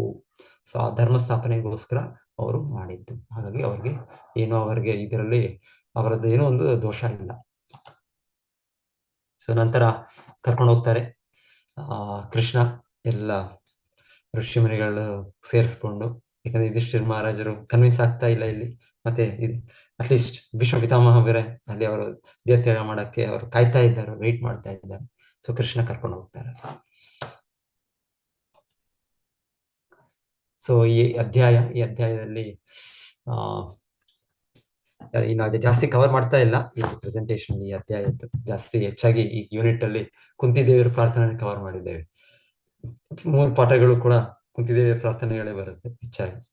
ಎರಡನೇದು ಸಂಪೂರ್ಣವಾಗಿ ಅದೇ ಇತ್ತು, ಲಾಸ್ಟ್ ಕ್ಲಾಸ್. ಇಲ್ಲ ಮೊದಲನೇದು ಕೂಡ, ಥರ್ಡ್ ಕ್ಲಾಸ್ ಇದರಲ್ಲಿ ಕೂಡ ಅರ್ಧ ಭಾಗ ಇದೆ ಕುಂತಿದೇವಿಯವರು ಇದೆ. ಬಟ್ ಎನಿವೆ ಇದು ಇದು ಬಹಳ ಮುಖ್ಯ ಇದು. ಸೊ ಈ ಅಧ್ಯಾಯದಲ್ಲಿ ನಾವು ನೋಡೋದು ನಿಜವಾದ ಪರೀಕ್ಷೆ ಬರ್ತಾ ಇದೆ ನಮಗೆ. ನಿಜವಾದ ಪರೀಕ್ಷೆ ಅಂದ್ರೆ ಸಾವಿನ ಪರೀಕ್ಷೆ. ಸೊ ನಾವು ಏನ್ ಮಾಡ್ತಾ ಇದ್ದೀವಿ ನಮ್ಮ ಜೀವನಾದ್ಯಂತ, ಸೊ ಎಲ್ಲವೂ ಕೂಡ ಸಾವಿನ ಸಮಯದಲ್ಲಿ ನಿರ್ಣಯವಾಗುತ್ತೆ. ಸೊ ಅಷ್ಟೇ, ಆ ಕೆಲವು ಗಳಿಗೆ, ಕೆಲವು ನಿಮಿಷಗಳು. ಸೊ ಆ ಸಮಯದಲ್ಲಿ ನಮ್ಮ ಮನಸ್ಥಿತಿ ಏನಿರುತ್ತೆ, ಸೊ ಅದರ ಮೇಲೆ ನಮ್ಮ ಬರುವ ಜೀವನ. ಯಂ ವಾಪಿ ಸ್ಮರನ್ ಭಾವಂ ತ್ಯಜತ್ಯಂತೆ ಕಲೇವರಂ ತಂ ಏವೈತಿ ಕೌಂತೆಯ ಸದಾ ತನ್ ಭಾವಿತಃ. ಸೊ ಯಾವ ಮನಸ್ಥಿತಿಯಲ್ಲಿ ನಾವು ದೇಹವನ್ನು ಬಿಡ್ತೇವೆ, ಅದರ ಮೇರೆಯಿಂದ ನಮಗೆ ನೆಕ್ಸ್ಟ್ ಬರುವ ಜನ್ಮ ಯಾವ್ದಾದ್ರೂ ಆಗ್ಬೋದು. ಊರ್ಧ್ವಂ ಗಚ್ಚಂತಿ ಸತ್ವಸ್ಥ, ಮಧ್ಯೆ ತಿಷ್ಠಂತಿ ರಾಜಸ, ಜಗನ್ಯ ಗುಣವೃತ್ತಸ್ಥ, ಅದೋ ಗಚ್ಚಂತಿ ತಾಮಸ. ಸೊ ನಮ್ಮ ಮನಸ್ಥಿತಿಯ ಮೇಲೆ ನಾವು ಊರ್ಧ್ವ ಲೋಕಕ್ಕೆ ಹೋಗ್ಬೋದು, ಮಧ್ಯ ಲೋಕಗಳಿರ್ಬೋದು, ಕೆಳಗೆ ಹೋಗ್ಬೋದು. ಇಲ್ಲಾಂದ್ರೆ ನಾವು ಭಗವಂತನ ವೈಕುಂಠ ಲೋಕಕ್ಕೂ ಹೋಗ್ಬೋದು. ಅಂತೆ ನಾರಾಯಣ ಸ್ಮೃತಿ ಪರಿಪೂರ್ಣತೆ. ಸೊ ಭೀಷ್ಮ ಪಿತಾಮಹರು, ಸೊ ಅವರು ಈ ದೇಹ ತ್ಯಾಗ ಮಾಡೋ ಒಂದು ಈ ವಿವರಣೆ ಈ ಅಧ್ಯಾಯದಲ್ಲಿ. ಸೊ ಹೇಳ್ತಾರೆ, ಮೊದಲಿಗೆ ಕೃಷ್ಣನು ಅಲ್ಲಿ ಅವ್ರ ಜೊತೆ ಪಾಂಡವರೊಟ್ಟಿಗೆ ಹೋಗಿ ಕೃಷ್ಣನ್ ಕೂಡ ಅವ್ರಿಗೆ ನಮಸ್ಕರಿಸಿದ್ದು. ಯಾಕಂದ್ರೆ ಕೃಷ್ಣ ಪರಮ ಪುರುಷ, ಅವ್ರಿಗೂ ಗೊತ್ತು ಎಲ್ಲರಿಗೂ. ಆದ್ರೂ ಕೂಡ ಕೃಷ್ಣ ಈಗ ಅವತರಿಸಿದಲ್ಲಿ ಅವರ ಒಂದು ಕುಟುಂಬದಲ್ಲಿ ಒಂದು ಸದಸ್ಯನಾಗಿ ಕೃಷ್ಣನು ಯುಧಿಷ್ಠಿರ ಮಹಾರಾಜರ ಒಂದು ಕಸಿನ್ ಹಾಗೆ ಅವರು ಜನ್ಮ ತಾಳಿದ್ದು. ಸೊ ಹಾಗೆ ಅವರು ಈಗ ಒಂದು ನಮ್ರ ಭಾವದಿಂದ ಹೇಗೆ ಪಾಂಡವರು ಪಿತಾಮಹ ಭೀಷ್ಮ ಪಿತಾಮಹರಿಗೆ ಅವರು ನಮಸ್ಕರಿಸಿದ್ರು, ಹಾಗೆ ಕೃಷ್ಣನ್ ಕೂಡ ನಮಸ್ಕರಿಸಿದ್ರು. ಸೊ ಆಮೇಲೆ ಅವ್ರು ನಮಸ್ಕರಿಸಿದ ನಂತರ ನೋಡ್ತಾರೆ ಭೀಷ್ಮ ಪಿತಾಮಹ ತುಂಬಾ ಸಂತೋಷ ಆಗುತ್ತೆ. ಯಾಕಂದ್ರೆ ನೋಡಿದ್ರು ವಿಶೇಷವಾಗಿ ಸಾಕ್ಷಾತ್ ಭಗವಂತನೇ ಬಂದಿದ್ದಾನೆ. ಎಷ್ಟು ಕರುಣಾಮಯಿ ಕೃಷ್ಣ, ಸಾಕ್ಷಾತ್ ಪರಮಕೃಷ್ಣ. ನಾನು ದೇಹ ತ್ಯಾಗ ಮಾಡುವಾಗ ಕೃಷ್ಣನೇ ಸ್ವತಃ ಬಂದಿದ್ದಾನೆ. ಸೊ ಅದು ಒಂದು. ಮತ್ತೆ ನೋಡ್ತಾರೆ ನನ್ನ ಮೊಮ್ಮಕ್ಕಳು ಎಷ್ಟು ಕಷ್ಟಪಟ್ಟದ್ದು. ಆಮೇಲೆ ಅವ್ರಿಗೆ ಗೊತ್ತು ಏನಾಗ್ತಾ ಇದೆ ಅಂತ, ಅವ್ರಿಗೆ ಎಲ್ಲ ಗೊತ್ತು. ಅವ್ರಿಗೆ ಯುಧಿಷ್ಠಿರ ಮಹಾರಾಜರು ಒಂದು ಆಂತರ್ಯವಾಗಿ ಅಷ್ಟು ಪಟ್ಟವನ್ನು ಸ್ವೀಕಾರ ಮಾಡೋದಿಲ್ಲ, ಆ ರೀತಿಯ ಮನಸ್ಥಿತಿಯಲ್ಲಿದ್ದಾರೆ ಗೊತ್ತು ಅವ್ರಿಗೆ. ಸೊ ಆ ಗೊತ್ತಿದ್ದು ಅವ್ರನ್ನ ಕನ್ವಿನ್ಸ್ ಮಾಡೋದಿಲ್ಲ. ಈಗ ಅವ್ರು ಒಪ್ಪಿಸ್ತಾರೆ, ಕೃಷ್ಣನ ಈ ತರ ಕರ್ಕೊಂಡು ಬಂದಿದ್ದಾರೆ ಅಂತ ಗೊತ್ತು ಅವ್ರಿಗೆಲ್ಲ. ಸೊ ಅವರು ಈ ತರ ಬರೋ ಸಮಯಕ್ಕೆ ಇಲ್ಲೇನೋ ದೊಡ್ಡ ವಿಷಯ ನಡೆಯುತ್ತೆ, ದೊಡ್ಡ ಘಟನೆ ನಡೆಯುತ್ತೆ ಅಂತ ಎಲ್ಲ ಮುಖ್ಯ ವ್ಯಕ್ತಿಗಳು ಯಾರ್ಯಾರು ಈ ವಿಶ್ವದಲ್ಲಿದ್ದಾರೆ, ಬ್ರಹ್ಮರ್ಷಿಗಳು, ರಾಜರ್ಷಿಗಳು, ದೇವರ್ಷಿಗಳು ನಾರದ ಅವರೆಲ್ಲ ದೇವರ್ಷಿಗಳು, ಮತ್ತೆ ಬ್ರಹ್ಮರ್ಷಿಗಳು, ಎಷ್ಟೋ ದೊಡ್ಡ ಸಾಧು ಸಂತರು, ಕಶ್ಯಪ ಮುನಿ, ಪರಶುರಾಮ, ಅವರ ಶಿಷ್ಯರು, ಗೌತಮ, ತ್ರಿತ, ಕೃತ್ಸಮದ. ಸೊ ಅವರೆಲ್ಲ ಒಂದು ಪಟ್ಟಿ ಇದೆ ಇಲ್ಲಿ. ಶಿಲಪ್ರಭುಪಾದರು ಸಂಕ್ಷಿಪ್ತ ವಿವರಣೆಯನ್ನು ಕೊಟ್ಟಿದ್ದಾರೆ ಅವರದೆಲ್ಲ. ಶುಕಮುನಿಗಳು, ವೇದವ್ಯಾಸ ಎಲ್ಲರೂ ಕೂಡ ಬಂದಿದ್ದಾರೆ. ಮತ್ತೆ ರಾಜರ್ಷಿಗಳು ಎಷ್ಟೋ ಜನ. ಸೊ ಅಂದ್ರೆ ಸತ್ವಗುಣದಲ್ಲಿರುವ ಎಲ್ಲ ವ್ಯಕ್ತಿಗಳು. ಸೊ ಸತ್ವಗುಣ ವ್ಯಕ್ತಿಗಳು ಅವರು ಇಲ್ಲಿ ಒಂದು ತುಂಬಾ ದೊಡ್ಡ ಘಟನೆ ನಡೆಯಕ್ಕೆ ಇದೆ. ಅವರು ಭೀಷ್ಮ ಪಿತಾಮಹ ದೇಹ ತ್ಯಾಗ ಮಾಡ್ತಾ ಇದ್ದಾರೆ ಅಂದ್ರೆ ಅವರು ತಮ್ಮ ಗೌರವವನ್ನು ಸಲ್ಲಿಸಲಿಕ್ಕೆ, ಅವರಿಗೆ ಮೇಲಿರುವ ಪ್ರೀತಿ ವಿಶ್ವಾಸನ ವ್ಯಕ್ತಪಡಿಸ್ಲಿಕ್ಕೆ. ಸೊ ಮತ್ತೆ ಆ ಒಂದು ವೈಯಕ್ತಿಕ ಸಂಪರ್ಕ ಇಲ್ಲ. ಭೀಷ್ಮ ಪಿತಾಮಹರು ಪರಿಪೂರ್ಣತೆ ಪಡಿತಾ ಇದ್ದಾರೆ, ಮತ್ತೆ ಅವರೊಟ್ಟಿಗೆ ನಮ್ಗೆ ಇದಿಲ್ಲ. ಸೊ ಹಾಗೆ ಅವರೆಲ್ಲರೂ ಕೂಡ, ಆಮೇಲೆ ಕೃಷ್ಣನೇ ಸ್ವತಃ ಬಂದಿದ್ದಾರೆ, ಮತ್ತೆ ಪಾಂಡವರು ಬಂದಿದ್ದಾರೆ. ಸೊ ಈ ರೀತಿ ಅವರು ಇಲ್ಲಿ ಎಲ್ಲರೂ ಕೂಡ ಅಲ್ಲಿ ಬರ್ತಾರೆ. ನಾವು ಹಾಗೆ ರೀತಿ ಕೇಳ್ತೇವೆ, ಪರೀಕ್ಷಿತ ಮಹಾರಾಜರು ಕೂಡ ದೇಹ ತ್ಯಾಗ ಮಾಡುವಾಗ ಎಲ್ಲ ಋಷಿ ಮುನಿಗಳು ಎಲ್ಲರೂ ಬಂದ್ರು, ಶುಕಮುನಿ ಕೂಡ ಬಂದ್ರು ಕೊನೆ. ಸೊ ಈ ರೀತಿ ಯಾರು ಮೀಟಿಂಗ್ಸ್, ಸಭೆಗಳು ನಡೀತಾ ಇತ್ತು. ಈ ಸಭೆಗಳು ದೊಡ್ಡ ಸಾಧು ಸಂತರು, ಸೊ ಅವರೆಲ್ಲ ಸೇರ್ತಾ ಇದ್ರು ಅವರು. ಸೊ ಇಲ್ಲಿ ಅವರೆಲ್ಲರೂ ದೊಡ್ಡ ವ್ಯಕ್ತಿಗಳು ಬರ್ತಾರೆ.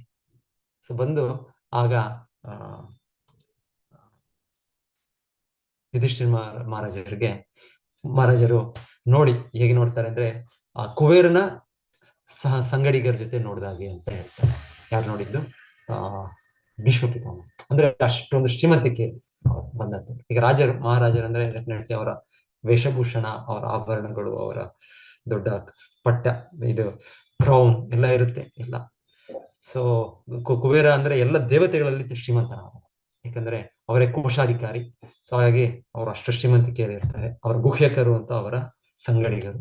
ಸೊ ಹಾಗೆ ಇವಾಗ ಕೃಷ್ಣನು ಆ ರೀತಿಯಲ್ಲಿ ಪಾಂಡವರನ್ನು ಕರೆದುಕೊಂಡು ಭೀಷ್ಮ ಪಿತಾಮಹ ಮುಂದೆ ಬಂದು ನಿಲ್ಸಿತ್ತು.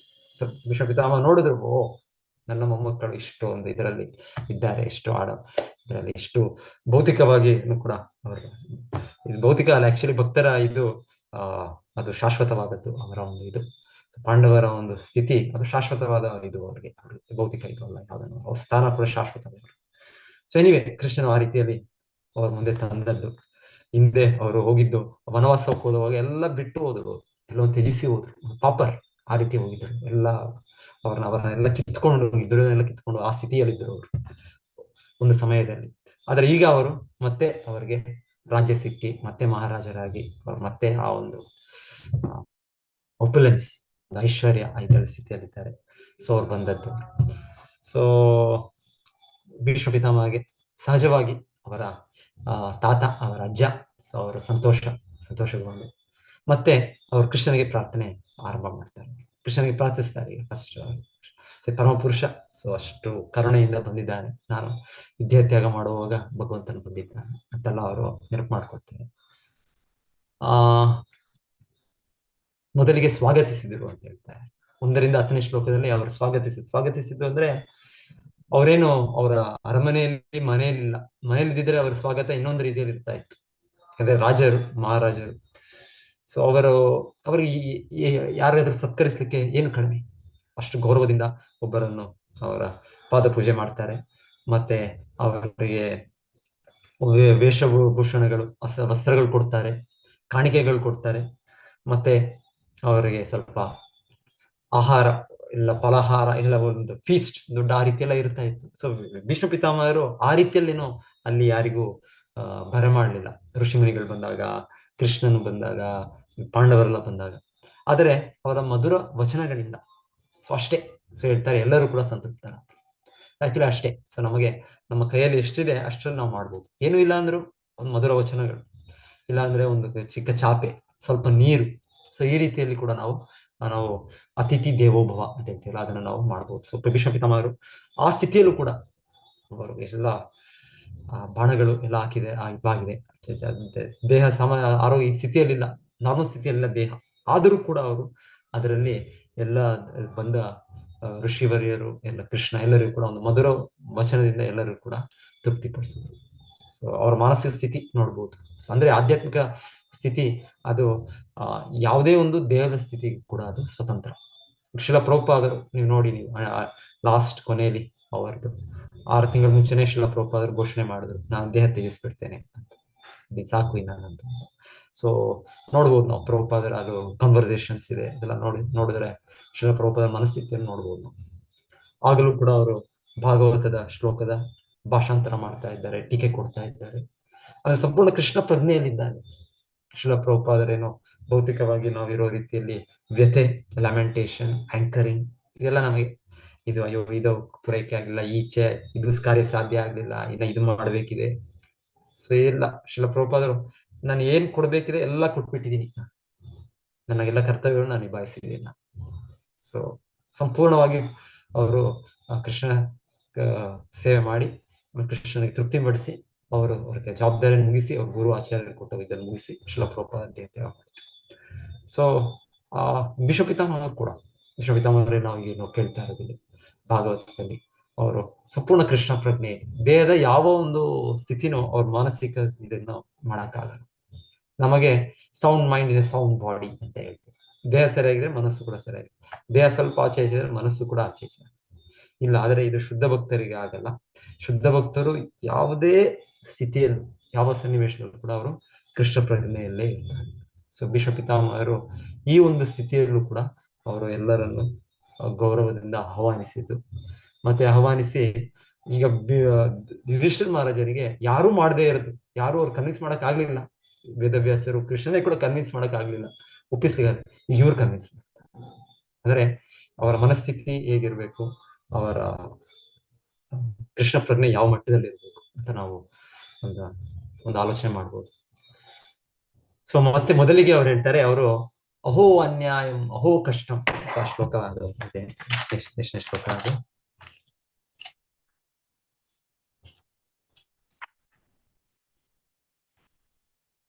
ಹಾ, 12ನೇ ಶ್ಲೋಕ.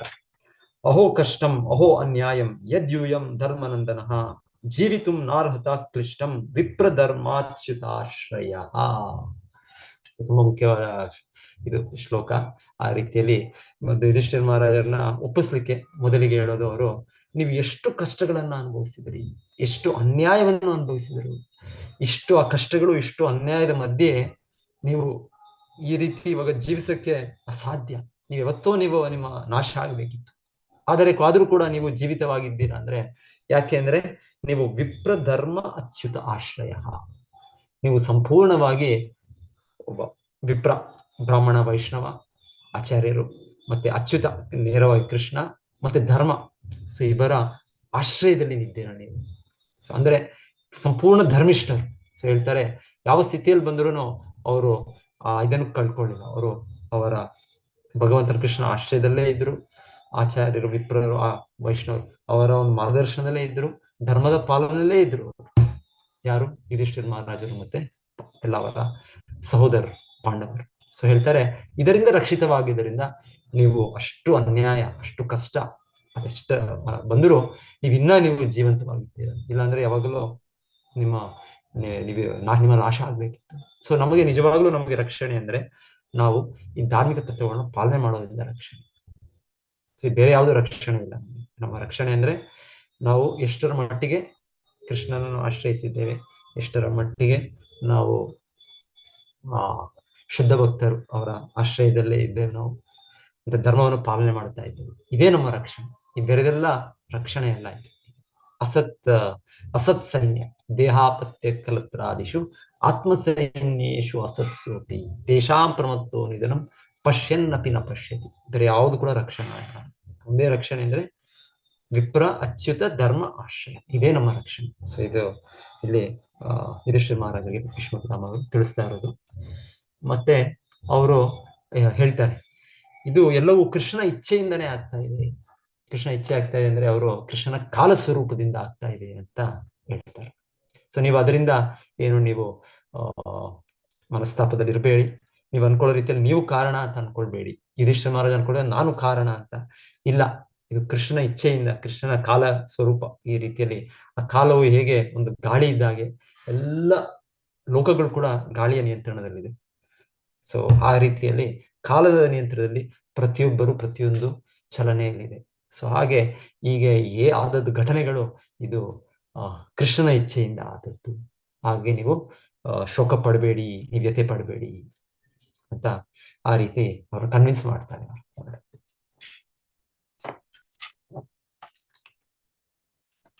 ಸರ್ವಂ ಕಾಲಕೃತಂ ಮನ್ಯೇ ಭವತಾಂ ಚ ಯದಪ್ರಿಯಂ ಸಪಾಲೋ ಯದ್ವಶೇ ಲೋಕೋ ವಾಯೋರಿವ ಘನಾವಲಿ. ಯತ್ರ ಧರ್ಮಸುತೋ ರಾಜ ಗದಾಪಾಣಿರ್ ವೃಕೋದರಃ ಕೃಷ್ಣೋ ಅಸ್ತ್ರಿ ಗಾಂಡೀವಂ ಚಾಪಂ ಸುಹೃತ್ ಕೃಷ್ಣಸ್ತೋ ವಿಪತ್. ನ ಹ್ಯಸ್ಯ ಕರಿಚಿತ್ ರಾಜನ್ ಪುಮಾನ್ ವೇದ ವಿದಿತ್ಸಿತಂ ಯದ್ ವಿಜಿಜ್ಞಾಸಯ ಯುಕ್ತ ಮುಹ್ಯಂತಿ ಕವಯೋ ಅಪಿ. ಸೊ ಅವ್ರು ಹೇಳ್ತಾರೆ, ಮುಹ್ಯಂತಿ ಕವಯೋ ಅಪಿ. ದೊಡ್ಡ ದೊಡ್ಡ ವಿದ್ವಾಂಸರು, ದೊಡ್ಡ ದೊಡ್ಡ ಋಷಿಮುನಿಗಳು, ಅವರು ಕೂಡ ಈ ಭಗವಂತನ ಪ್ಲಾನ್ ಅದನ್ನು ಅರ್ಥ ಮಾಡ್ಕೊಳಕ್ ಆಗೋದಿಲ್ಲ. ಅವರು ಕೂಡ ಎಷ್ಟೋ ದಾರ್ಶನಿಕರು ಚಿಂತನೆ ಮಾಡಿ ಕೂಡ ಅವರು ಕೂಡ ಆಗೋದಿಲ್ಲ. ತಸ್ಮಾದಿದಂ ದೈವತಂತ್ರಂ ವ್ಯವಸ್ಯ ಭರತರ್ಷಭ ತಸ್ಯಾನ್ವಿಹಿತೋ ಅನಾಥ ನಾಥಾ ಪಾಹಿ ಪ್ರಜಾ ಪ್ರಭೋ. ಸೊ ಹೇಳ್ತಾರೆ, ಹಾಗೆ ಇದೆಲ್ಲವೂ ಕೂಡ ಕೃಷ್ಣನ ಇಚ್ಛೆಯಿಂದ ಆಗ್ತಾ ಇದೆ. ನಿಮಿತ್ತ ಮಾತ್ರ ಭವಸಪ್ಯ ಸಾಚಿನ್. ಗೀತೆಯಲ್ಲೂ ಕೂಡ ಕೃಷ್ಣ ಅರ್ಜುನನ್ಗೆ ಹೇಳಿದ್ದು, ನೀನೊಬ್ಬ ನಿಮಿತ್ತನಷ್ಟೇ. ಸೊ ಆದ್ರೆ ನೀನ್ ನನ್ನ ಭಕ್ತನಾಗೋದ್ರಿಂದ ನಾನು ನಿನಗೆ ಇದನ್ನು ಕೊಡ್ತೀನಿ. ಸೊ ಯುಧಿಷ್ಠಿರ ಮಹಾರಾಜನು ಈ ತರ ಮಹಾಭಾರತ ಯುದ್ಧದ ನಂತರ, ಕುರುಕ್ಷೇತ್ರ ಯುದ್ಧದ ನಂತರ ರಾಜನಾಗ್ಬೇಕು ಅಂತ ಕೃಷ್ಣ ಇಚ್ಛೆ ಅದು. ಸೊ ನೀವು ಸ್ವೀಕರಿಸಬೇಕು. ಆಮೇಲೆ ನಿಮ್ಮ ಮೇಲೆ ಅವಲಂಬಿಸಿದ್ದಾರೆ ಇವಾಗ ಎಷ್ಟೋ ಜನ. ಈಗ ಪ್ರಜೆಗಳಿದ್ದಾರೆ, ಅವ್ರನ್ನ ಯಾರು ಇವಾಗ ರಕ್ಷಣೆ ಮಾಡೋರು? ಇವಾಗ ಆ ಕಡೆ ದುರ್ಯೋಧನಾದ್ರೂ ಇದ್ರು, ಸ್ವಲ್ಪ ರಕ್ಷಣೆ ಆಗ್ತಾ ಇತ್ತು. ಇವಾಗ ಯಾರು ರಕ್ಷಣೆ ಮಾಡ್ತಾ ಇಲ್ಲ. ಸೊ ನಿಮ್ಮ ಪ್ರಜೆಗಳ ರಕ್ಷಣೆ ಅವ್ರು ಕಾಯ್ತಾ ಇದ್ದಾರೋ, ಅವ್ರು ನೀವು ಪಟ್ಟವನ್ನು ಸ್ವೀಕಾರ ಮಾಡಿ ನೀವು ಅವ್ರ ರಕ್ಷಣೆ ಕೊಡ್ಬೇಕು ಅಂತ. ಸೊ ನೀವು ಮಾಡ್ಬೇಕು ನೀವು ಅಂತ ಹೇಳ್ತಾ ಇದ್ದಾರೆ. ಸೊ ಕನ್ವಿನ್ಸ್ ಆಗ್ತಾರೆ ಅವರು. ಕನ್ವಿನ್ಸ್ ಆದ್ಮೇಲೆ ಮತ್ತೆ ಪ್ರಶ್ನಿಸ್ತಾರೆ.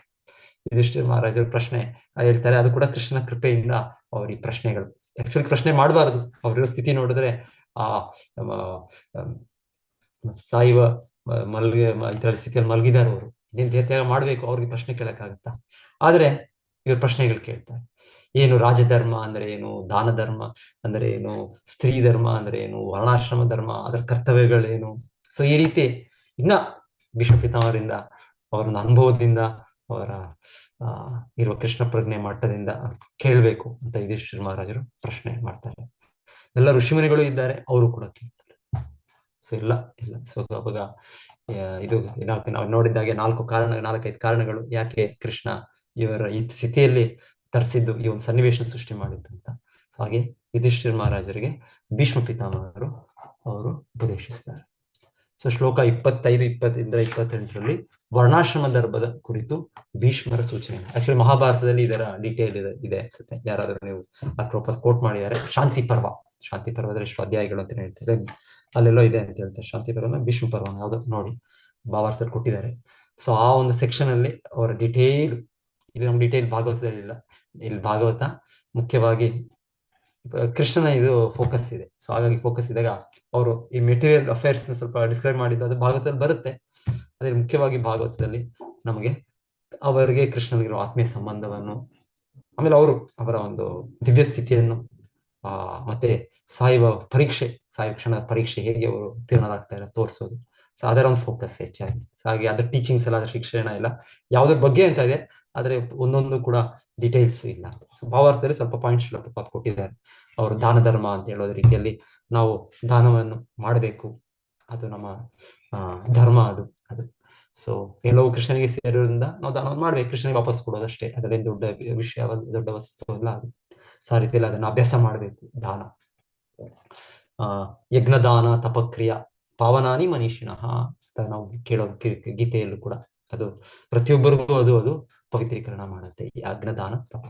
ಸೊ ದಾನ ಧರ್ಮದ ಬಗ್ಗೆ ಹೇಗೆ ಮಾಡ್ಬೇಕು ಆ ರೀತಿಯ ವಿವರಣೆ ಭೀಷ್ಮ ಪಿತಾಮಹರು ಕೊಡೋದು. ಮತ್ತೆ ರಾಜಧರ್ಮ, ರಾಜನಾದವನ ಕರ್ತವ್ಯಗಳೇನು, ವಿಶೇಷವಾಗಿ ರಾಜನು ಹೇಗೆ ಒಬ್ಬ ತಂದೆ ಮತ್ತೆ ಗುರು ಅವರ ಹೊಣೆಗಾರಿಕೆ ಇದೆ, ಅದೇ ರೀತಿಯಲ್ಲಿ ಅಷ್ಟೇ ಸಮಾನ ಅವರು ಸಂಪೂರ್ಣ ರಕ್ಷಣೆ. ಒಂದು ವ್ಯಕ್ತಿಗೆ ರಕ್ಷಣೆ ತಂದೆ ಕೊಡ್ತಾರೆ, ರಕ್ಷಣೆ ಒಂದು ಗುರು ಕೊಡ್ತಾರೆ ಮಾರ್ಗದರ್ಶನ. ಅದೇ ರೀತಿಯಲ್ಲಿ ರಾಜನಿಗೂ ಕೂಡ ಅದು ಜವಾಬ್ದಾರಿ, ಅವರ ಆಧ್ಯಾತ್ಮಿಕ ಜವಾಬ್ದಾರಿ ಕೂಡ. ಮತ್ತೆ ಅವರು ಮನೋಜನ್ಮ ಈ ಪರಿಪೂರ್ಣತೆ ಪಡೆದು ಭಗವದ್ಧಾಮಕ್ಕೆ ಹೋಗ್ಬೇಕು ಅಂತ ಹೊಣೆಗಾರಿಕೆ ಇರುತ್ತೆ ರಾಜನಿಗೆ. ಭೌತಿಕವಾಗಿ ರಕ್ಷಣೆ ಅಷ್ಟೇ ಅಲ್ಲ, ಅವರ ಆಸ್ತಿಯನ್ನು, ಅವರ ದೇಹವನ್ನು, ಅವರಿಗೆ ಆರ್ಥಿಕವಾಗಿ ಅಷ್ಟೇ ಅಲ್ಲ ರಾಜನ ಇದು. ಮತ್ತೆ ರಾಜನೇ ಮುಂದೆ ಹೋಗಿ ಅವರಿಗೆ ರಕ್ಷಣೆ ಕೊಡ್ತಾ ಇದ್ರು. ರಾಜನ ಹಿಂದೆ ಕುತ್ಕೊಂಡು ನೀವು ಯುದ್ಧ ಮಾಡಿ, ಅದೆಲ್ಲ ರಾಜ ಹಿಂದೆ. ರಾಜ ಅಂದ್ರೆ ಅವರು ಮುಂದೆ ನಿಂತು ಯುದ್ಧ ಮಾಡ್ತಾರೆ, ಯಾವ ಅನ್ಯಾಯ ಬಂದರೂ ಅವರು ಅನ್ಯಾಯಕ್ಕೆ ವಿರೋಧವಾಗಿರ್ತಾರೆ. ಸೊ ರಾಜನ ಅದು ಧರ್ಮ. ಸೊ ಈ ರೀತಿ ರಾಜನ ಧರ್ಮವನ್ನು ಅವರು ವಿವರಿಸೋದಿದೆ. ಮತ್ತೆ ಸ್ತ್ರೀ ಧರ್ಮದಲ್ಲೂ ಶಿಲಾ ಪ್ರಭುಪಾದರು ಒಂದು ಪಾಯಿಂಟ್, ಶೈನೆಸ್, ಅದರೊಂದು ಪ್ರಭುಪಾದರಲ್ಲಿ ಸ್ಟ್ರೆಸ್ ಮಾಡ್ತಾ ಇದ್ದಾರೆ.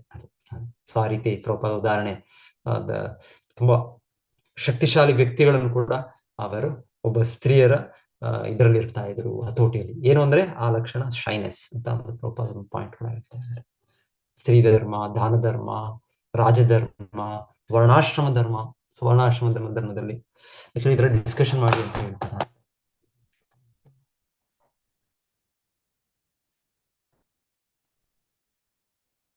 ಓಕೆ, ನಾನು ಇಲ್ಲಿ ಮೋಸ್ಟ್ಲಿ ನೀವು ಡಿಸ್ಕಷನ್ ಅಲ್ಲಿ ನೋಡ್ಬೋದು.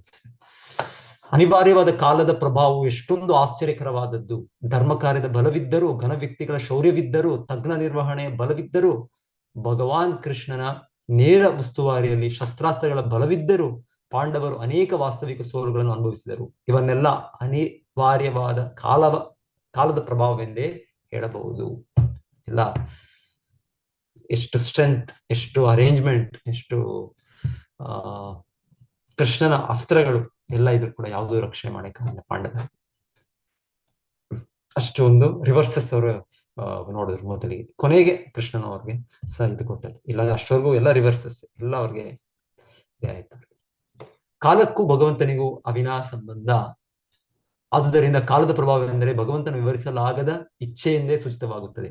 ಸಂಗತಿ ಮನುಷ್ಯನ ಕೈ ಮೀರಿ ಹೋದಾಗ ಅದಕ್ಕಾಗಿ ಹಲವಬೇಕಾದ ಅಗತ್ಯವಿಲ್ಲ. ಅನಿವಾರ್ಯವಾದ ಕಾಲದ ಪ್ರಭಾವವು ಎಷ್ಟೊಂದು ಆಶ್ಚರ್ಯಕರವಾದದ್ದು. ಪಾಂಡವರು ಅನುಭವಿಸಿದ ಕಷ್ಟಗಳು ಖಂಡಿತವಾಗಿ ಅವರ ಪೂರ್ವೀಕೃತ ಕರ್ಮದ ಫಲವಲ್ಲ. ಭಗವಂತ ಧರ್ಮ ಸಾಮ್ರಾಜ್ಯವನ್ನು ಸಂಸ್ಥಾಪಿಸುವ ಯೋಜನೆ ಮಾಡಬೇಕಿತ್ತು. ಆದುದರಿಂದ ಧರ್ಮ ವಿಜಯವನ್ನು ಸಾಧಿಸಲು ಅವನ ಭಕ್ತರು ತಾತ್ಕಾಲಿಕವಾಗಿ ಕಷ್ಟವನ್ನು ಅನುಭವಿಸಲೇಬೇಕಾಯಿತು. ಸೊ ಈಗ ನಾವು ಅನುಭವಿಸುವ ಕಷ್ಟಗಳು ನಮ್ಮ ಕರ್ಮದಿಂದ, ಪಾಂಡವರು ಅನುಭವಿಸಿದ ಕಷ್ಟ ಅವರ ಕರ್ಮವಲ್ಲ. ಧರ್ಮರಾಜ ಯುಧಿಷ್ಠಿರ ಏನೋ ಯೋಚನೆ ಮಾಡ್ತಾ ಇದ್ದಾರೆ, ನಮ್ಮ ಹಿಂದೆ ಪೂರ್ವ ಜನ್ಮದ ಕರ್ಮ ಅದು. ಆದರೆ ಭೀಷ್ಮ ಪಿತಾಮಹರು ಹೇಳ್ತಾರೆ, ಇಲ್ಲ, ಅದು ನಿಮ್ಮ ಕರ್ಮವಲ್ಲ, ನಿಮ್ಮ ಇದಲ್ಲ, ಇದು ಕೃಷ್ಣ ಇಚ್ಛೆ ಇದು ಅಂತ ಹೇಳ್ತಾ ಇದ್ದಾರೆ. ಗೃಹಿಣಿಯ ಮಗಳಿಗೆ ಬುದ್ಧಿ ಹೇಳುತ್ತಾ, ಗೃಹಿಣಿ ಓಕೆ, ಒಂದು ಸ್ತ್ರೀ ತಮ್ಮ ಮಗಳಿಗೆ ಬುದ್ಧಿ ಹೇಳುತ್ತಾ ಸೊಸೆಯನ್ನು ತಿದ್ದುತ್ತಾಳೆ ಎನ್ನುವುದು ಜನಜನಿತವಾದ ಮಾತು. ಹೀಗೆಯೇ ಭಗವಂತ ತನ್ನ ಭಕ್ತರಿಗೆ ಉಪದೇಶಿಸುತ್ತಾ ಲೋಕಕ್ಕೆ ದಾರಿ ತೋರುತ್ತಾನೆ. ಭಕ್ತನಿಗೆ ಬೋಧನೆ ಮಾಡಿದರೂ ವಾಸ್ತವದಲ್ಲಿ ಅದು ಉದ್ದಿಷ್ಟವಾಗಿರುವುದು ಮಂದಮತಿಗಳಿಗಾಗಿಯೇ. ಆದುದರಿಂದ ಭಗವಂತ ನೀಡುವ ಸಂಕಷ್ಟಗಳನ್ನು ಕುರಿತು ಕರುಬದೆ ಪ್ರಸಾದವೆಂದು ಸ್ವೀಕರಿಸಬೇಕಾದುದು. ಭಕ್ತರಾದವರು ನಾವು ಹೇಗೆ ನಮ್ಮ ಮನಸ್ಥಿತಿಯಲ್ಲಿ ಬೆಳೆಸಬೇಕು ಅಂತ ಹೇಳ್ತಾ ಇರೋದು, ಪ್ರತಿಯೊಂದು ಕೃಷ್ಣನ ಕೃಪೆ, ಕೃಷ್ಣನ ಕರುಣೆ ಅಂತ ನಾವು ನೋಡೋ ಒಂದು ಇದನ್ನು ಮನಸ್ಥಿತಿಯನ್ನು ಬೆಳೆಸಬೇಕು ಅಂತ ನಾವು ಹೇಳ್ತಾ ಇದ್ದಾರೆ. ಭಗವಂತನಿಂದ ಭಕ್ತರಿಗೆ ಒದಗುವ ಸಂಕಷ್ಟಗಳು ಭಗವಂತ ಮತ್ತು ಭಕ್ತರ ನಡುವಣ ಅಲೌಕಿಕ ಭಾವದ ವಿನಿಮಯವಾಗಿದೆ. ನಾನು ನನ್ನ ಭಕ್ತನನ್ನು ಸಂಕಷ್ಟಕ್ಕೆ ಗುರಿ ಮಾಡುತ್ತೇನೆ, ಅದರಿಂದ ನನ್ನೊಡನೆ ಅಲೌಕಿಕ ಭಾವದ ವಿನಿಮಯದಲ್ಲಿ ಭಕ್ತನು ಮತ್ತಷ್ಟು ಪರಿಶುದ್ಧನಾಗುತ್ತಾನೆ. ಸೊ ಗ್ರೂಪ್ ಡಿಸ್ಕಷನ್ ಅಂತ ಹೇಳ್ತಾರೆ, ಆದ್ರೆ ಎರಡೇ ಗ್ರೂಪ್ ಹೇಳ್ತಾ ಇದ್ದಾರೆ ಇಲ್ಲಿ.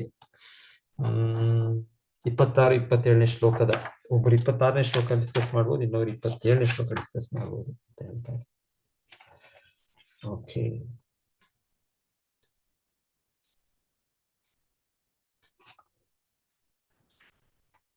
ಸೊ ಈ ಯುಧಿಷ್ಠಿರ ಮಹಾರಾಜರಿಗೆ ಬೋಧನೆ ಭೀಷ್ಮ ಪಿತಾಮಹರದು, ಇದರ ಒಂದು ಚರ್ಚೆ ಮಾಡಿ ಅಂತಾರೆ. ಆದ್ರೆ ಯಾರಾದ್ರೂ ಅದೇ ರೀತಿ ಜೊತೆಗೆ ಪ್ರಪಂಚದ ಹೆಚ್ಚಿನ ಜನಸಂಖ್ಯೆ ಒಂದು ಸನ್ನಿವೇಶ ಹೇಳ್ತಾ ಇದ್ದಾರೆ. ಸಪೋಸ್ ಈಗ ಒಂದು ವಾರ್ ಆಗಿದೆ, ವರ್ಲ್ಡ್ ವಾರ್, ಪ್ರಪಂಚದ ಹೆಚ್ಚಿನ ಜನಸಂಖ್ಯೆಯು ನಾಶವಾದ ವಿಶ್ವಯುದ್ಧದ ನಂತರ ನೀವು ಅಸ್ತಿತ್ವದಲ್ಲಿರುವ ಒಂದು ಸಣ್ಣ ಸಮುದಾಯದ ಸದಸ್ಯ ಎಂದು ಕಲ್ಪಿಸಿಕೊಳ್ಳಿ. ಶ್ರೀಮದ್ ಭಾಗವತದ 19, 26, 27 ಶ್ಲೋಕ ಮತ್ತು ಭಾವಾರ್ಥಗಳನ್ನು ಪರಿಗಣಿಸಿ ರಾಜ ಯುಧಿಷ್ಠಿರನಿಗೆ ಭೀಷ್ಮ ದೇವರು ಕೊಟ್ಟ ಸೂಚನೆಗಳನ್ನು ಪಟ್ಟಿ ಮಾಡಿ, ಲಿಸ್ಟ್ ಮಾಡಿ ಅಥವಾ ಚಿತ್ರದ ಮೂಲಕ ವಿವರಿಸಿ. ನಿಮ್ಮ ಸಮುದಾಯವನ್ನು ಹೇಗೆ ಸಂಘಟಿಸಲಾಗುವುದು ಎಂಬ ಅಂಶವನ್ನು ತೋರಿಸಿ. ಸೊ ಏನ್ ಮಾಡ್ತೀರಾ? ಪ್ಲಾನಿಂಗ್ ಕಮಿಷನ್ ಮೆಂಬರ್ ನೀವು. ಸೊ ನಂತರ ನಿಮಗೆ ರೆಸ್ಪಾನ್ಸಿಬಿಲಿಟಿ ಇದೆ, ಹೇಗೆ ಈಗ ಸಮಾಜವನ್ನು ಆರ್ಗನೈಸ್ ಮಾಡೋದು. ದೊಡ್ಡ ಎಲ್ಲರೆಲ್ಲೋ ಕೆಲವೇ ಜನ ಇದ್ದಾರೆ ಅಷ್ಟೇ ಅಂತ ಹೇಳಿ ವರ್ಲ್ಡ್ ವಾರ್ ಆಗಿದೆ, ದೊಡ್ಡ ಅಂತ ಹೇಳ್ತಾ ಇದ್ರು ಸನ್ನಿವೇಶ. ಶ್ರೀಲ ಪ್ರಭುಪಾದರು ಹೇಳ್ತಾ ಇದ್ರು, ಹತ್ತಿರದಲ್ಲೇ ಒಂದು ವರ್ಲ್ಡ್ ವಾರ್ ಬರುತ್ತೆ ಅಂತ ಹೇಳ್ತಾ ಇದ್ರು. ನೋಡ್ಬೇಕು ಕೃಷ್ಣ ಇಚ್ಛೆ, ಅದು ಬರುತ್ತಾ ಬರೋದಿಲ್ವಾ, ಹೀಗೆ ಬದಲಾವಣೆಗಳಾಗುತ್ತೆ, ಕೃಷ್ಣ ಇಚ್ಛೆ. ಓಕೆ, ಇಲ್ಲಿ ಡಿವೈಡ್ ಮಾಡ್ತೀನಿ ನಾನು. ಪ್ರಭುಜಿ ಲಾಸ್ಟಿಗೆ ಮಾಡಿದ್ರೆ ಆಗ್ಬೋದಂತ. ಲಾಸ್ಟಿಗೆ ಮಾಡಿದ್ರೆ ಆಗ್ಬೋದಾ ಈ ಶ್ಲೋಕ? ಮುಗಿಸ್ಬಿಡೋದಾ? ಓಕೆ, ಹೌದು ಪ್ರಭುಜಿ. ಭೀಷ್ಮರ ಸೂಚನೆಗಳು ಮಹಾರಾಜ ಯುಧಿಷ್ಠಿರರಿಗೆ. ಶ್ರೀಕೃಷ್ಣ ಯುಧಿಷ್ಠಿರ ಮಹಾರಾಜನ್ನು ಪ್ರೇರೇಪಿಸಿದ ಬೇರೆಂದರೆ ಭೀಷ್ಮರಂತಹ ಭಗವದ್ ಭಕ್ತರು ಲೌಕಿಕ ಮನುಷ್ಯರಾಗಿ ಬಾಳುತ್ತಿದ್ದರೂ ವೇದವ್ಯಾಸರು ಸೇರಿದಂತೆ ಅನೇಕ ಮಹರ್ಷಿಗಳಿಂದ ಉತ್ತಮೋತ್ತಮರು ಎಂಬುದನ್ನು ಸೂಚಿಸುವುದು. ಓಕೆ,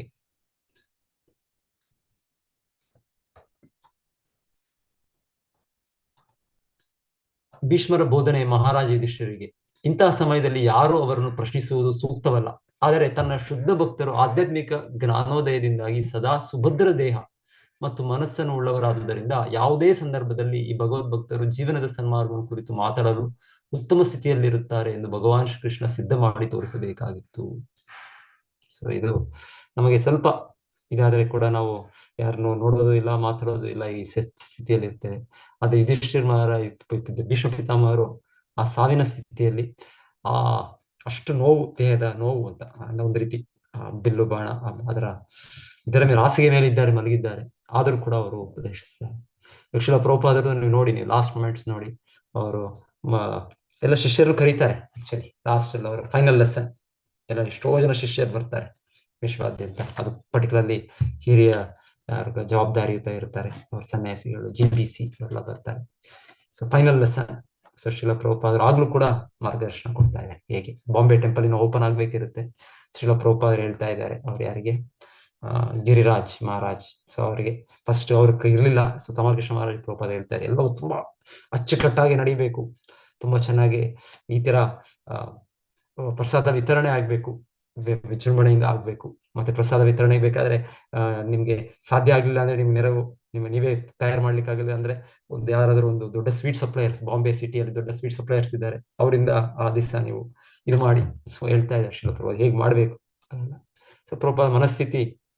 ಆಮೇಲೆ ತಮಕೃಷ್ಣ ಮಹಾರಾಜ್ ನೋಡ್ಬೇಕು ನೀವು ಆ ಡಿಸ್ಕಷನ್ ಅಲ್ಲಿ ಪ್ರಭುಪಾದ ಹೇಳಿದ ಮಾತು ಅಷ್ಟು ಅಚ್ಚುಕಟ್ಟಾಗಿ ಅವರು ನೆನ್ಪಿಟ್ಕೊಂಡಿದ್ದಾರೆ. ಕೆಲವೇ ಕ್ಷಣದಲ್ಲಿ ಅವ್ರು ಗಿರಿರಾಜ್ ಮಹಾರಾಜ್ ಬರ್ತಾರೆ. ಸೊ ಇವರದು ಫುಲ್ ರಿಪೀಟ್ ಮಾಡ್ತಾರೆ. ಅಷ್ಟು ಒಂದು ಇದರಿಂದ ಪ್ರಭುಪಾದ ಹೇಳೋದನ್ನ ಅವ್ರು ಗ್ರಹಿಸಿ ರಿಪೀಟ್ ಮತ್ತೆ ಪ್ರಭುಪಾದ ಎಸ್ ಹೌದು ಅಂತ ಕನ್ಫರ್ಮೇಶನ್. ಸೊ ಹಾಗೆ ಅಂತಿಮ ಸ್ಥಿತಿ ಅಲ್ಲೂ ಕೂಡ ಅವರು ಕೃಷ್ಣ ಪ್ರಜ್ಞೆ ಅವರು ಹೇಗಿರುತ್ತೆ, ಕೃಷ್ಣನ ಅವರ ಸಾಧಾರಣ ಅಲ್ಲ ಅದು, ಆ ಮನಸ್ಥಿತಿ ಸಾಧ್ಯ ಇಲ್ಲ, ಅದು ಸಾಮಾನ್ಯ ವ್ಯಕ್ತಿಗೆ ಸಾಧ್ಯ ಇಲ್ಲ. ನೋಡ್ಬೋದು ಸುಶೀಲ ಪ್ರಭುಪಾದರದು ನೋಡ್ಬೋದು ನೀವು ಫೋಲಿಯೋ ವೇದ ಬೇಸಲ್ಲಿ ಕಾನ್ವರ್ಸೇಷನ್ಸ್ ಎಲ್ಲ ಲಾಸ್ಟ್ ಇದರಲ್ಲಿ. ಸೊ ಯುಧಿಷ್ಠಿರ ಮಹಾರಾಜರು ಯಾರು ಭೀಷ್ಮ ಪಿತಾಮಹರು, ಹಾಗೆ ಭೀಷ್ಮ ಪಿತಾಮಹರ ಸ್ಥಿತಿ ನೋಡಿ. ಸೊ ಅವರ ಏನೂ ಇದಿಲ್ಲ ಅವ್ರಿಗೆ, ಸಂಪೂರ್ಣ ಅವರು ಯಾವ ಇದಿಲ್ಲದೆ ತಮ್ಮ ವೈಯಕ್ತಿಕ ನಮಗೆ ಅಯ್ಯೋ ಇಲ್ಲಿ ನೋಡ್ತಾ ಇದೆ ಅಲ್ಲಿ ನೋಡ್ತಾ ಇದೆ ಪ್ರತಿ ಕ್ಷಣ ಹೂ ಇದೇ ಇರುತ್ತೆ. ಅವ್ರು ಏನು ಮಾಡ್ತಾ ಇಲ್ಲ. ಅವರ ರಾಜಧರ್ಮ, ದಾನ ಧರ್ಮ, ಸ್ತ್ರೀ ಧರ್ಮ, ವರ್ಣಾಶ್ರಮ ಧರ್ಮ ಎಲ್ಲ ಹಾಗೆ ಎಲ್ಲ ಶಾಸ್ತ್ರದ ಆಧಾರದಿಂದ ಸ್ವಂತ ಅನುಭವದಿಂದ ಅವರು ಯುಧಿಷ್ಠಿರ ಮಹಾರಾಜರಿಗೆ ಮಾರ್ಗದರ್ಶನ ಕೊಟ್ಟರು.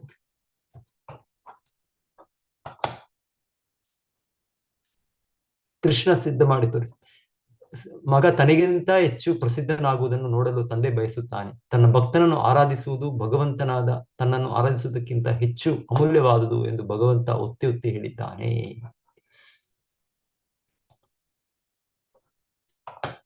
ಓಕೆ, ಇನ್ಫ್ಯಾಕ್ಟ್ ಇನ್ನ ಮುಂದೆ ಇಲ್ಲಿ ಕ್ಲಾಸ್ ಅಲ್ಲಿ ಹೇಳ್ತಾ ಇಲ್ಲ ಅನ್ಸುತ್ತೆ.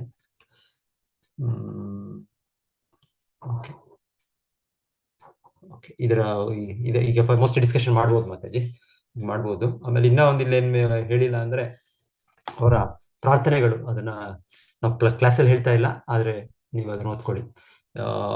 ಕೃಷ್ಣನ ದಿವ್ಯ ಸ್ಥಿತಿ ಸಂಪೂರ್ಣ ಗೊತ್ತು ಯುಧಿಷ್ಠಿರ ಮಹಾರಾಜರಿಗೆ, ಇವ್ರಿಗೆ ಭೀಷ್ಮ ಪಿತಾಮಹರಿಗೆ. ಸೊ ಅವ್ರು ಹೇಳ್ತಾರೆ ಯುಧಿಷ್ಠಿರ ಮಹಾರಾಜರಿಗೆ, ನಿಮ್ಮ ಒಟ್ಟಿಗೆ ಇರೋ ಈ ವ್ಯಕ್ತಿ ಸಾಮಾನ್ಯ ವ್ಯಕ್ತಿ ಅಲ್ಲ, ಆದ್ಯೋ ನಾರಾಯಣ ಸಾಕ್ಷಾತ್. ಸೊ ಹೇಳ್ತಾರೆ ಅವರು, ಇವನು ಆದಿನಾರಾಯಣ, ಕೃಷ್ಣನೇ ಮೊದಲ ನಾರಾಯಣ.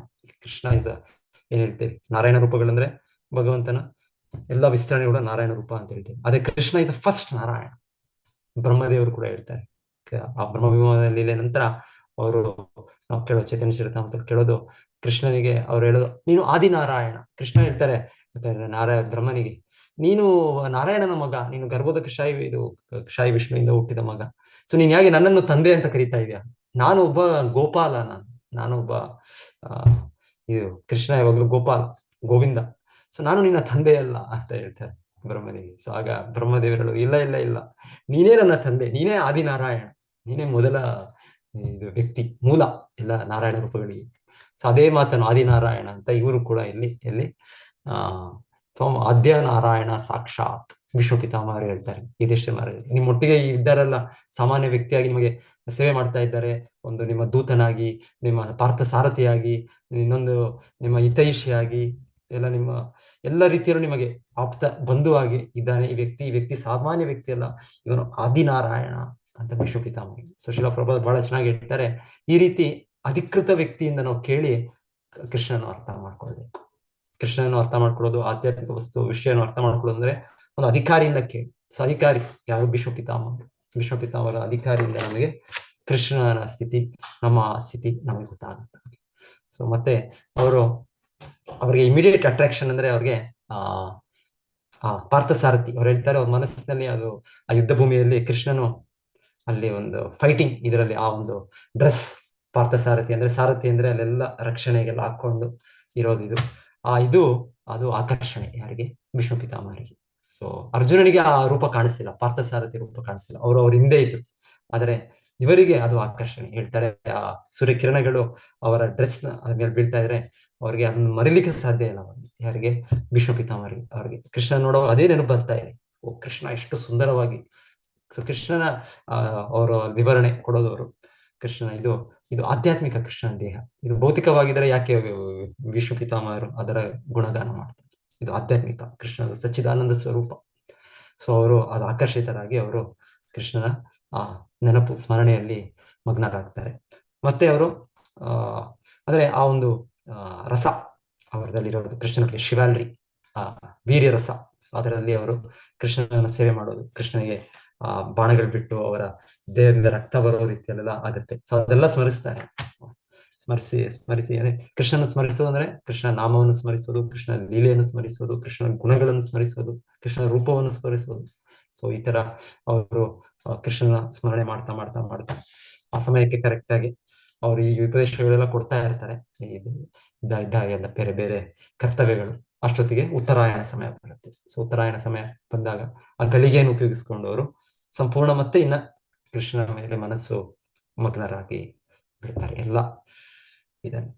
ಮತ್ತೆ ಇದರಲ್ಲಿ ಪ್ರಾರ್ಥನೆಗಳಲ್ಲಿ ಅವರು ಕೃಷ್ಣನ ಈ ಚಟುವಟಿಕೆಗಳು, ದಿವ್ಯ ಚಟುವಟಿಕೆಗಳು, ಪಾರ್ಥ ಸಾರಥಿಯಾಗಿ ಮಾಡಿದ ಚಟುವಟಿಕೆಗಳು, ಸೊ ಅದನ್ನು ಅವರು ಸ್ಮರಿಸ್ತಾ ಇದ್ದಾರೆ.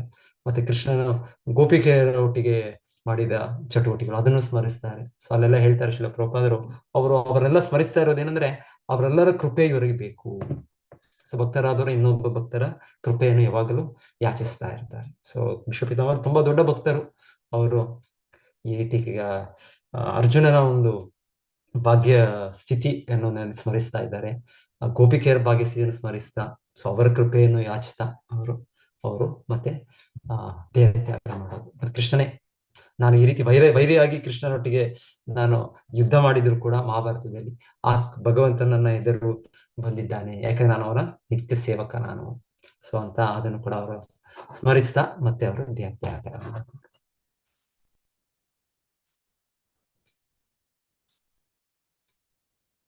ಏನಿವೆ.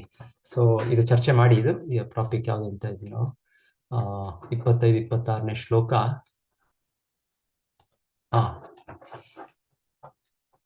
ಎರಡೇ ಗ್ರೂಪ್ ಮಾಡೋಣ ಮಾತಾಜಿ, ಇಲ್ಲೇ ಹೇಳ್ತಾನೆ ಸಾಕು. ಅಂದ್ರೆ ಇಬ್ರು ಪ್ರಭುಜಿ.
ಹರೇ ಕೃಷ್ಣ.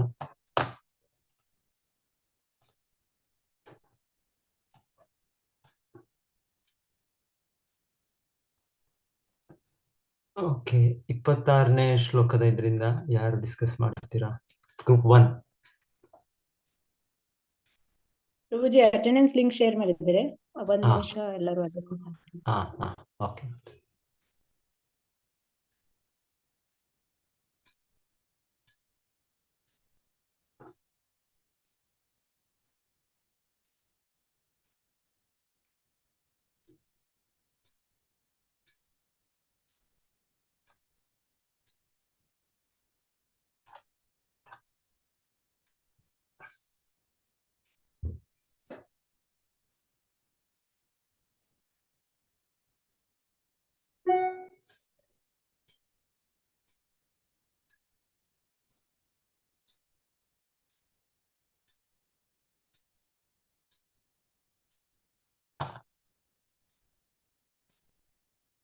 ಎಸ್ ಪ್ರಭುಜಿ, ಆಯ್ತು ಅನ್ಸುತ್ತೆ ಎಲ್ಲ.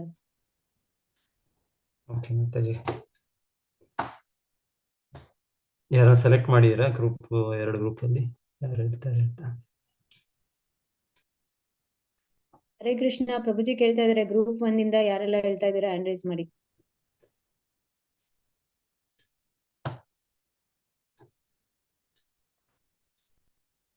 ಮಾತಾಜಿ ನಿಮ್ಮದು ಗ್ರೂಪ್ 2 ಅಲ್ಲ? ರೂಪ ಮಾತಾಜಿ.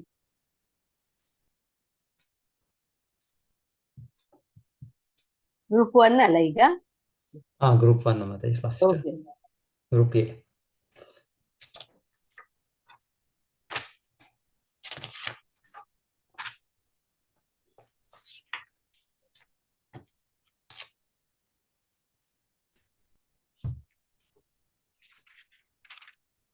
ಓಕೆ, ಶಶಿಕುಮಾರ್ ಪ್ರಭುಜಿ. ಹರೇ ಕೃಷ್ಣ ಪ್ರಭುಜಿ. ನಮ್ಮ ಗ್ರೂಪ್ ನಲ್ಲಿ ನಾವೆಲ್ಲ ಡಿಸ್ಕಸ್ ಮಾಡಿದ್ವಿ. ಸೊ ಇದರಲ್ಲಿ ಏನ್ ಮಾಡಬೇಕು ಅಂದ್ರೆ, ಇವಾಗ ನಮ್ಮ ಒಂದು ಸಣ್ಣ ಸಮುದಾಯ ಏನು ಉಳ್ಕೊಂಡಿದೆ, ಆ ಸಮುದಾಯದ ಸದಸ್ಯರು ಒಂದು 4 ಗುಂಪುಗಳಾಗಿ ನಾವು ಶ್ರೀಕೃಷ್ಣನ ಬೋಧನೆಯ ಪ್ರಕಾರ 4 ಗುಂಪುಗಳಾಗಿ, ಕ್ಷತ್ರಿಯ, ವೈಶ್ಯ, ಶೂದ್ರ ಮತ್ತು ಬ್ರಾಹ್ಮಣರ ಗುಂಪುಗಳಾಗಿ, ಕೆಲವರನ್ನು ಯಾರಿಗೆ ಲೀಡರ್ಶಿಪ್ ಕ್ವಾಲಿಟಿ ಇದೆ ಅವರನ್ನು, ಯಾರು ಕಲಿತರಿರ್ತಾರೆ, ಕಲೀಲಿಕ್ಕೆ ಇಷ್ಟ ಇದೆ, ಅವರು ಸಾತ್ವಿಕ ಸ್ವಭಾವದಲ್ಲಿರ್ತಾರೆ, ಅವರನ್ನು ಬ್ರಾಹ್ಮಣರ ಒಂದು ವಿದ್ಯೆಯನ್ನು ಕೊಡಿಸ್ಲಿಕ್ಕೆ ಅವರಿಗೆ ಆರಿಸ್ಬೇಕು. ಆಮೇಲೆ ಅದೇ ರೀತಿ ಯಾರಿಗೆ ಒಂದು ದೇಶವನ್ನು ಕಾಯ್ಕೊಳ್ಳಿಕ್ಕೆ ಶಕ್ತಿ ಇರುತ್ತೆ, ಯಾರಿಗೆ ಕ್ಷತ್ರಿಯ ಒಂದು ಭಾವನೆಗಳಿರುತ್ತವೆ ಅಂತವರಿಗೆ ದೇಶವನ್ನು ಕಾಯ್ಲಿಕ್ಕೆ ಅವ್ರನ್ನ ಇಟ್ಕೊಳ್ಬೇಕು, ಅವರಿಗೆ ತರಬೇತಿಯನ್ನು ಕೊಡಬೇಕು. ಈ ರೀತಿಯಾಗಿ 4 ವರ್ಗಗಳಿಗೆ ತರಬೇತಿಯನ್ನು ಕೊಡಬೇಕು. ಮತ್ತೆ ಗೋ ಸಂಪತ್ತನ್ನು ಬೆಳೆಸಲು ವೈಶ್ಯರಿಗೆ ಹೆಚ್ಚಿನ ಒಂದು ಇದನ್ನು ಟ್ರೈನಿಂಗ್ ಕೊಡಬೇಕು, ಮತ್ತೆ ಅವರಿಗೆ ಎನ್ಕರೇಜ್ಮೆಂಟ್ ಕೊಡಬೇಕು. ಸೊ ಅದೇ ರೀತಿ ಕ್ಷತ್ರಿಯರಿಗೆ ಪ್ರಜಾ ಸಂರಕ್ಷಣೆ ಎಂದು ಕೆಲಸವನ್ನು ಅವರಿಗೆ ಕೊಟ್ಟು, ಮತ್ತೆ ಅವ್ರಿಗೆ ಏನು ಅದಕ್ಕೆ ಟ್ರೈನಿಂಗ್ ಏನ್ ಬೇಕೋ ಅವ್ರಿಗೆ ಕೊಡಬೇಕು. ಸೊ ಹೀಗಾಗಿ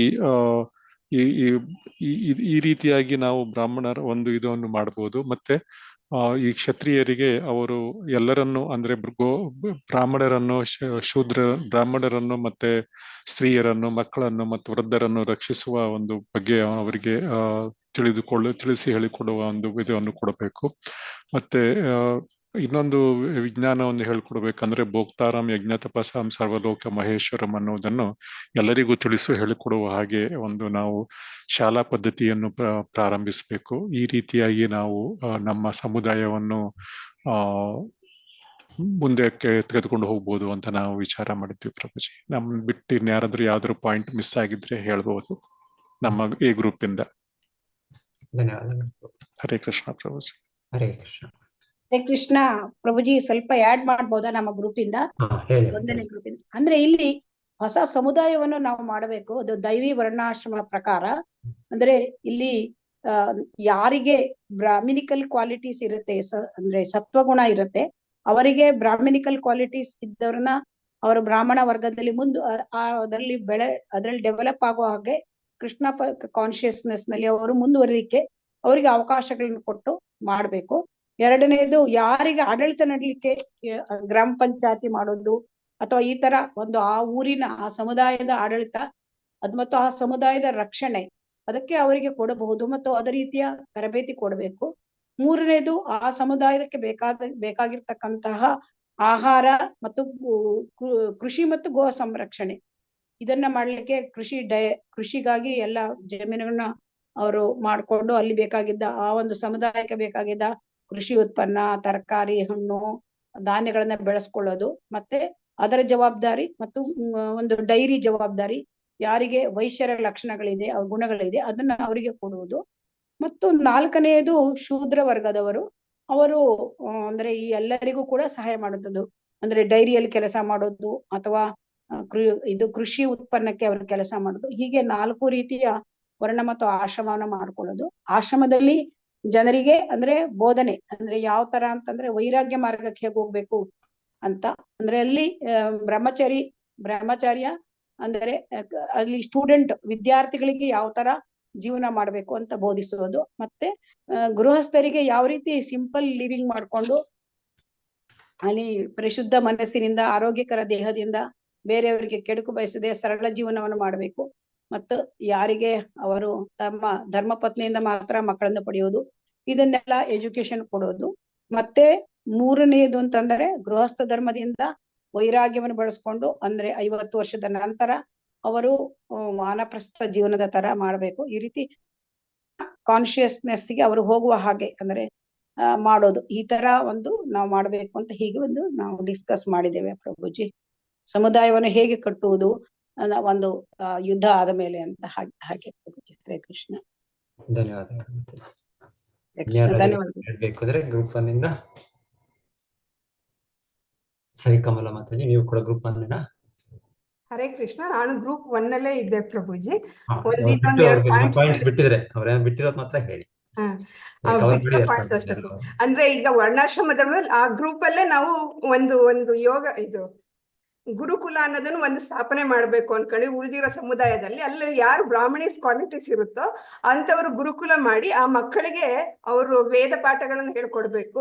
ಮತ್ತೆ ಅಲ್ಲಿಂದನೇ ನಾವು ಫಸ್ಟ್ ಸೀಡಿಂದಾನೇ ಎಲ್ಲ ಕಲಿಸ್ಬೇಕು ಅನ್ನೋ ಉದ್ದೇಶದಿಂದ ಆ ವೇದ ಪಾಠದ ಶಾಲೆಯಲ್ಲಿ ಏನೇನ್ ಕಲಿಸ್ಬೇಕು, ಜೀವನಕ್ಕೆ ಬೇಕಾಗಿರೋ ಪಾಠನೂ ಕಲಿಸ್ಬೇಕು. ಮತ್ತೆ ಪಾಠಕ್ಕೆ ಅವ್ರಿಗೆ ಯಾವಾಗ ಜೀವನ ನಡೆಸುವಾಗ ಏನಾದ್ರು ಅವ್ರಿಗೆ ಅನುಮಾನ ಬಂದಾಗ ವೇದಗಳ ಪ್ರಮಾಣ ಯಾವ ರೀತಿ ತಗೋಬೇಕು ಅನ್ನೋದನ್ನ ತೋರಿಸ್ಬೇಕು. ಕಲಿಸ್ಬೇಕು ವೇದ ಪಾಠಗಳಲ್ಲಿ ಏನ್ ಕಲಿಸ್ಬೇಕು? ವೇದ ಪಾಠಗಳು ತುಂಬಾ ಇದೆ. ವೇದಗಳು, ಪುರಾಣಗಳು, ಉಪನಿಷತ್ಗಳು ಬಹಳ ಇದೆ. ಸೊ ಏನ್ ಕಲಿಸ್ಬೇಕು ಅಂತ ಭಾವಾರ್ಥ ಶ್ರೀಲ ಪ್ರಭುಪಾದ ಹೇಳ್ತಾ ಇದ್ದಾರೆ. ಭಗವದ್ಗೀತೆ ಮತ್ತು ಭಾಗವತ ಅಷ್ಟೇ. ಭಾಗವತ, ಭಗವದ್ಗೀತೆ ಇದನ್ನ ನಾವು ವಿಶೇಷವಾಗಿ ವೇದ ಪಾಠ ಇದೆ, ವೇದ ಜ್ಞಾನ ನಾವು ಕಲಿಯುಗಕ್ಕೆ ಇದರಲ್ಲಿ ಸಾರವಾಗಿ ಭಗವಂತನ ಕೊಟ್ಟಿರೋದು. ಸೊ ಶ್ರೀಲ ಪ್ರಭುಪಾದ ಕೂಡ ಅದನ್ನು ಕೂಡ ನಮ್ಗೆ ಕೊಟ್ಟಿದ್ದಾರೆ ಅವರ ಭಾವಾರ್ಥದಲ್ಲಿ. ಸೊ ಹೇಳ್ತಾ ಇದ್ದಾರೆ, one must seriously make a study of the Bhagavad Gita, Vedic literatures, especially of Srimad Bhagavatam and Bhagavad Gita. ಹೌದು, ಜನರಲಿ ವೇದಿಕ್ ಇದನ್ನ ಎಲ್ಲರನ್ನು ಓದ್ಬೋದು, ಆದ್ರೆ ಅದರಲ್ಲಿ ವಿಶೇಷವಾಗಿ ಭಗವದ್ಗೀತಾ, ಭಾಗವತ ಎರಡು ನಾವು ಒತ್ತಾಯ ಇಟ್ಟು ನಾವು ಕಲ್ತ್ಕೊಳ್ಳಿ. ಶ್ರೀಲ ಪ್ರಭುಪಾದ ಹೇಳ್ತಾರೆ ನೋಡಿ, ಇಷ್ಟೇ ಸಾಕು. ಭಗವದ್ಗೀತಾ, ಭಾಗವತ, ಚೈತನ್ಯ ಚರಿತಾಮೃತ ಏನು ಗ್ರಂಥಗಳು, ಪರ್ಟಿಕ್ಯುಲರ್ 4 ಬುಕ್ ಪ್ರಭುಪಾದ ಹೇಳ್ತಾರೆ. ಒಂದ್ಸಲ ಈ 4 ಪುಸ್ತಕಗಳು ಓದಿದ್ರೆ ಎಲ್ಲರೂ ಕೂಡ ಕೃಷ್ಣ ಪ್ರಜ್ಞೆ ಆಗೋದು ಬಂದ್ಬಿಡ್ಬೋದು. Bhagavad Gita, Krishna, teachings of lord Chaitanya, nectar of devotions, ಆ ರೀತಿ ಕೂಡ ಶ್ರೀಲ ಪ್ರಭುಪಾದ ಹೇಳೋದಿದೆ. ಅಫ್ಕೋರ್ಸ್ ಅದು ಸಮಯ ಕಾಲ ಇದರ ಅನ್ವಯವಾಗಿ ಇಲ್ಲಿ ಹೇಳ್ತಾ ಇರೋದು ಕಂಪ್ಲೀಟ್ ನಾಶ ಆಗ್ಬಿಟ್ಟಿದೆ, ಸರ್ವನಾಶ ಆಗ್ಬಿಟ್ಟಿದೆ ವಿಶ್ವ ಮಹಾಯುದ್ಧ ಆದ್ಮೇಲೆ. ಸೊ ಎಲ್ಲೋ ಕೆಲವೇ ಜನ ಇದ್ದಾರೆ. ಸೊ ಆಗ ಮೊದಲಿಂದ ಎಲ್ಲ ಡೀಟೇಲ್ ಆಗಿ ಮಾಡ್ಬೋದು. ಸೊ ಆ ಸನ್ನಿವೇಶದಲ್ಲಿ ಅಫ್ಕೋರ್ಸ್ ವೇದಗಳ ಯಾವ್ದೇ ಲಾಭ ತಗೊಳ್ಬೋದು ನಾವು. ಅದು ಯಾರಿಂದ ಕೇಳ್ಬೇಕು ಅದು ಕೂಡ ಮುಖ್ಯ ಹೇಳ್ತಾ ಇದ್ದಾರೆ. ಒಬ್ಬರು 100% ಎಂಗೇಜ್ ಇನ್ ಡಿವೋಟ್ ಸರ್ವಿಸ್, ಯಾವ ವ್ಯಕ್ತಿ 100ಕ್ಕೆ 100 ಪಟ್ಟು ಭಗವಂತನ ಭಕ್ತಿ ಸೇವೆಯಲ್ಲಿ ತೊಡಗಿದ್ದಾರೆ, ಆ ವ್ಯಕ್ತಿಯಿಂದ ಇದೆಲ್ಲ ಕಲಿಬೇಕು. ವೇದಗಳು ಕಲಿಯೋದ್ರೆ ನಾವು ಏನೋ ವೇದ ಪುಸ್ತಕ ಸಿಕ್ಬಿಡ್ತು, ಅಲ್ಲಿ ಶ್ಲೋಕ ಅದನ್ನ ಯಾರೋ ಮುದ್ರಣ ಮಾಡ್ಬಿಟ್ರು, ಅದು ಅನುವಾದ ಮಾಡ್ಬಿಟ್ರು ಅಂತ ಅದೆಲ್ಲ. ಅದು ಯಾರಿಂದ ಕೇಳ್ಬೇಕು ಅಂದ್ರೆ ಅವ್ರು ಕೃಷ್ಣ ಪ್ರಜ್ಞೆಯಲ್ಲಿ ಇರ್ಬೇಕು, ಆ ವ್ಯಕ್ತಿಯಿಂದ ಕೇಳ್ಬೇಕು. ಅದು ಬಹಳ ಮುಖ್ಯ. ಸೊ ಅವರು ಆ ಎಲ್ಲ ನಿಯಮಗಳನ್ನ ಪಾಲನೆ ಮಾಡ್ತಾ ಇರ್ಬೇಕು. ಸೊ ಅವಾಗ ಅವರ ಬೋಧನೆ ನಾವು ಅನುಸರಿಸಕ್ಕೆ ಆಗುತ್ತೆ. ನಾವು ಅದನ್ನ ನಮಗೂ ಕೂಡ ಬೆಳವಣಿಗೆ ಆಗುತ್ತೆ. ಸೊ ಅದು ಮುಖ್ಯ. ಎಸ್, ಸೊ ಗುರುಕುಲ ಹೇಳಿದಂದ್ರೆ ಕರೆಕ್ಟ್. ಅದು ಕಲಿಯೋದು ಬ್ರಾಹ್ಮಣನ ಧರ್ಮ. ಸೊ ಅದು ಕಲಿಯೋದಂದ್ರೆ ವೇದಗಳು, ಭಾಗವತ, ಭಗವದ್ಗೀತೆ ಕಲಿಬೇಕು. ಎಸ್, ಧನ್ಯವಾದಗಳು. ಮತ್ತೆ ಪ್ರಭುಜಿ ಅವರಲ್ಲಿ ಆ ಮಕ್ಕಳಲ್ಲಿ ಅವ್ರ ಕೋಪಗೊಳ್ಳೋದು, ಸುಳ್ಳು ಹೇಳ್ದೆ ಇರೋದು, ಹಾ, ಮತ್ತೆ ಅದು ಸಂಪತ್ತನ್ನ 9. ಸಮಾನವಾಗಿ ಹಂಚಿಕೆ ಮಾಡಿ ಒಬ್ರಿಗೊಬ್ರು ಪರಸ್ಪರ ಸೌಹಾರ್ದದಿಂದ ಯಾವ ತರ ಜೀವನ ಮಾಡ್ಬೇಕು ಅದನ್ನ ಕಲಿಸ್ಬೇಕು. ಮತ್ತೆ ಅವರಿಗೆ ನೈತಿಕತೆ ಕಲಿಸ್ಬೇಕು. ನೆಕ್ಸ್ಟ್ ಮುಂದೆ ಅವರು ಇದು ಗೃಹಸ್ಥಾಶ್ರಮಕ್ಕೆ ಹೋಗ್ತಾರೆ. ಗೃಹಸ್ಥಾಶ್ರಮದಲ್ಲಿ ಏನ್ ನಿಯಮಗಳು ಇರ್ತವೆ ಅದನ್ನ ಹೇಳ್ಕೊಡ್ಬೇಕು. ಮತ್ತೆ ಅವರ ಜೀವನ ಗೃಹಸ್ಥ, ಆಮೇಲೆ ಕ್ಷತ್ರಿಯ ಕ್ವಾಲಿಟೀಸ್ ಇದ್ರೆ ಅವ್ರಿಗೆ ಕ್ಷತ್ರಿಯ ಗುಣಗಳು ಹೇಳ್ಕೊಡ್ಬೇಕು. ಶೂದ್ರ ಕ್ವಾಲಿಟೀಸ್ ಇದ್ರೆ ಅದನ್ನ ಡೆವಲಪ್ ಮಾಡ್ಕೊಳ್ಳೋದನ್ನ ಅವ್ರಿಗೆ ಹೇಳ್ಕೊಡ್ಬೇಕು. ಈ ರೀತಿ ಅವರಿಗೆ ಆ ಮಕ್ಕಳಲ್ಲೇ ನಾವು 4 ಗುಣಗಳಲ್ಲಿ ಮಕ್ಳು ಯಾವ್ಯಾವ ಗುಣ ಇರುತ್ತೋ ಆ ಗುಣಗಳನ್ನ ಜಾಸ್ತಿ ಮಾಡುವಂತ ವಿದ್ಯೆಗಳನ್ನ ಅವ್ರಿಗೆ ಕಲಿಸ್ಬೇಕು ಪ್ರಭುಜಿ. ಅವಾಗ ಅವರು ಎಲ್ಲವನ್ನು ವಿರಕ್ತಿ ಮಾಡುವಂತ ಸ್ಥಿತಿ ಇದ್ರೆ ಅವರು ಡೈರೆಕ್ಟ್ ಆಗಿ ಸನ್ಯಾಸಾಶ್ರಮ ಸ್ವೀಕರಿಸಬಹುದು. ಅವ್ರಿಗಿಲ್ಲ ನಮ್ಗೆ ಇಂದ್ರಿಯ ನಿಗ್ರಹ ಮಾಡಕ್ ಆಗೋದಿಲ್ಲ ಅಂದ್ರೆ ಅವರಿಗೆ ನೆಕ್ಸ್ಟ್ ಗೃಹಸ್ಥಾಶ್ರಮಕ್ಕೆ ಹೋಗೋದಿಕ್ಕೆ ನಾವು ಹೇಳ್ಬೇಕು. ಮತ್ತೆ ಗೃಹಸ್ಥಾಶ್ರಮದಿಂದ ಅಲ್ಲಿ ಎಷ್ಟು ವರ್ಷ ಇರ್ಬೇಕು ಅದನ್ನು ಕಲ್ಸಿರ್ಬೇಕು. ಒಂದು 25ರಿಂದ 50 ಗೃಹಸ್ಥಾಶ್ರಮದಲ್ಲಿದ್ದು ಅದನ್ನ ಇದ್ ಮಾಡ್ಕೊಂಡು ಅಲ್ಲಿ ಇಂದ್ರಿಯ ನಿಗ್ರಹ ಮಾಡ್ಕೊಂಡು ನೆಕ್ಸ್ಟ್ ಸನ್ಯಾಸಾಶ್ರಮಕ್ಕೆ ಹೋಗ್ಕೊಂಡು ಅವರಿಗೆ ಟ್ರೈನಿಂಗ್ ಕೊಡ್ಬೇಕು. ಇಲ್ಲ ಈ ತರನಾರು ಸನ್ಯಾಸಾಶ್ರಮಕ್ಕೆ ಹೋಗ್ಬೋದು, ಇಲ್ಲ ಗೃಹಸ್ಥಾಶ್ರಮಕ್ಕೆ ಹೋಗಿ ಸನ್ಯಾಸಾಶ್ರಮಕ್ಕೆ ಹೋಗಿ ಅವರ ಜೀವನವನ್ನ ಸಾರ್ಥಕಗೊಳಿಸ್ಕೋಬಹುದು. ಈ ಎಲ್ಲಾ ವಿಷಯಗಳನ್ನು ಮಕ್ಕಳಲ್ಲಿ ನಾವು ಬೋಧಿಸಿದಾಗ ಅವರು ಎಲ್ಲಾ ಆಶ್ರಮ ಧರ್ಮದ ಚಕ್ರದಲ್ಲಿ ಹೋಗಿ ಇದಾಗುತ್ತೆ. ಮತ್ತೆ ಅವರು ಬೇರೆ ಬೇರೆ ಕಡೆಗೆ ಹೊಸ ವಿಷಯ ತಿಳ್ಕೊಳ್ಳೋ ಅವಶ್ಯಕತೆನೆ ಬರಲ್ಲ. ಅವ್ರು ಇಲ್ಲಿಗೆ ಬಂದಿರೋ ಉದ್ದೇಶ ಏನು, ಭಗವಂತನ ಧಾಮಕ್ಕೆ ಹೋಗೋದಕ್ಕೆ ಟ್ರೈನಿಂಗ್ ತಗೋಬೇಕು. ಇಲ್ಲಿ ಬಂದಿದೀವಿ ಮತ್ತೆ ವಾಪಸ್ ಭಗವದ್ ಧಾಮಕ್ಕೆ ಹೋಗಿ ಟ್ರೈನಿಂಗ್ ತಗೋಬೇಕು. ಅದಕ್ಕೆ ಏನ್ ಬೇಕೋ ಅಷ್ಟನ್ನ ಮಾತ್ರ ಕಲ್ಸಿ ಇದು ಮಾಡಿದ್ರೆ ಮತ್ತೆ ಬೇರೆ ಏನು ವಿಷಯ ಕಲಿಯೋದು ಬೇಡ. ಮತ್ತೆ ನಾವು ಇರೋದಕ್ಕೋಸ್ಕರ ನಾವು ಉಳುಮೆ ಮಾಡ್ಬೇಕು, ಊಟ ಮಾಡ್ಬೇಕು, ತಿನ್ಬೇಕು. ಅದನ್ನು ಭಗವತ್ ಪ್ರಸಾದವಾಗಿ ಯಜ್ಞಚಕ್ರದ ಪ್ರಕಾರ ಭಗವದ್ಗೀತೆಯಲ್ಲಿ ಯಾವ ತರ ಯಜ್ಞಚಕ್ರ ಮಾಡಿ ಯಾವುದೇ ಪಾಪ ತಗೊಳ್ದೆ ಊಟ ಮಾಡಿ ನಾವು ಜೀವನ ಮಾಡ್ಬೇಕು ಅಂತ ಹೇಳಿದ್ವಿ. ಅದೇ ತರ ಜೀವನ ಮಾಡೋ ಟ್ರೈನಿಂಗ್ ಅವಾಗಿಂದನೇ ಅವ್ರಿಗೆ ಕೊಡ್ಬೇಕು ಅನ್ನೋ ವಿಚಾರಗಳನ್ನ ನಾವು ಡಿಸ್ಕಸ್ ಮಾಡಿದ್ವಿ ಪ್ರಭುಜಿ. ಹರೇ ಕೃಷ್ಣ. ಹರೇ ಕೃಷ್ಣ ಮಾತಾಡಿ. ಧನ್ಯವಾದ. ಓಕೆ, ಎಲ್ಲ ಕವರ್ ಮಾಡಿದ್ದಾರೆ ಈಗೆಲ್ಲ ಪಾಯಿಂಟ್ಸ್. ಕುಸುಮ ಮಾತಾಜಿ ನೀವೇನೋ ಹೇಳ್ಬೇಕು ಅಂತಿದ್ದೀರಾ? ನೀವು ಕೂಪನೇನಾ ಲಾಸ್ಟ್ ನೀವು ಹೇಳಿ ಮತ್ತೆ. ಹರೇ ಕೃಷ್ಣ ಪ್ರಭುಜಿ, ನಾನು ಗ್ರೂಪ್ 1 ಪ್ರಭುಜಿ.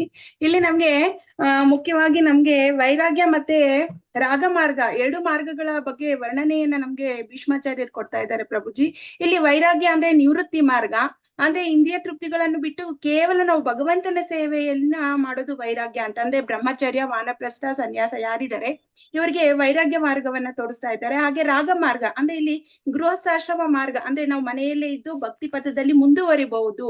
ಇಲ್ಲಿ ನಮ್ಗೆ ಸ್ವಲ್ಪ ಮಾತ್ರ ಭೌತಿಕ ಆಸಕ್ತಿ ಇರುತ್ತೆ ಇದರಲ್ಲಿ, ಇದನ್ನ ನಮ್ಗೆ ವರ್ಣಾಶ್ರಮದಲ್ಲಿ ಹೇಳ್ತಾ ಇದ್ದಾರೆ. ಹಾಗೆ ನಮ್ಗೆ ವರ್ಣಾಶ್ರಮ ಧರ್ಮವನ್ನ ಯಾಕೆ ವಿಧಿಸಿದ್ದಾರೆ ಅಂದ್ರೆ ಮಾನವ ಜನ್ಮವನ್ನು ಯಶಸ್ವಿಗೊಳಿಸಿಕೊಳ್ಳಲಿಕ್ಕಾಗಿ ನಮ್ಗೆ ಈ ವರ್ಣಾಶ್ರಮ ಧರ್ಮವನ್ನ ಕೊಟ್ಟಿದ್ದಾರೆ ಅಂತ ಹೇಳ್ತಿದ್ದಾರೆ. ಹಾಗೆ ಭೀಷ್ಮಾಚಾರ್ಯರು 9 ಅರ್ಹತೆಗಳನ್ನ ಬೋಧಿಸಿದ್ದಾರೆ ಪ್ರಭುಜಿ.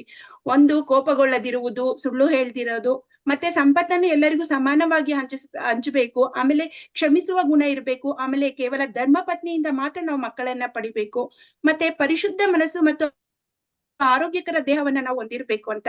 ಆಮೇಲೆ ಯಾವುದೇ ಕಾರಣಕ್ಕೂ ಬೇರೆಯವರಿಗೆ ಕೆಡುಕು ಬಯಸಬಾರ್ದು ನಾವು.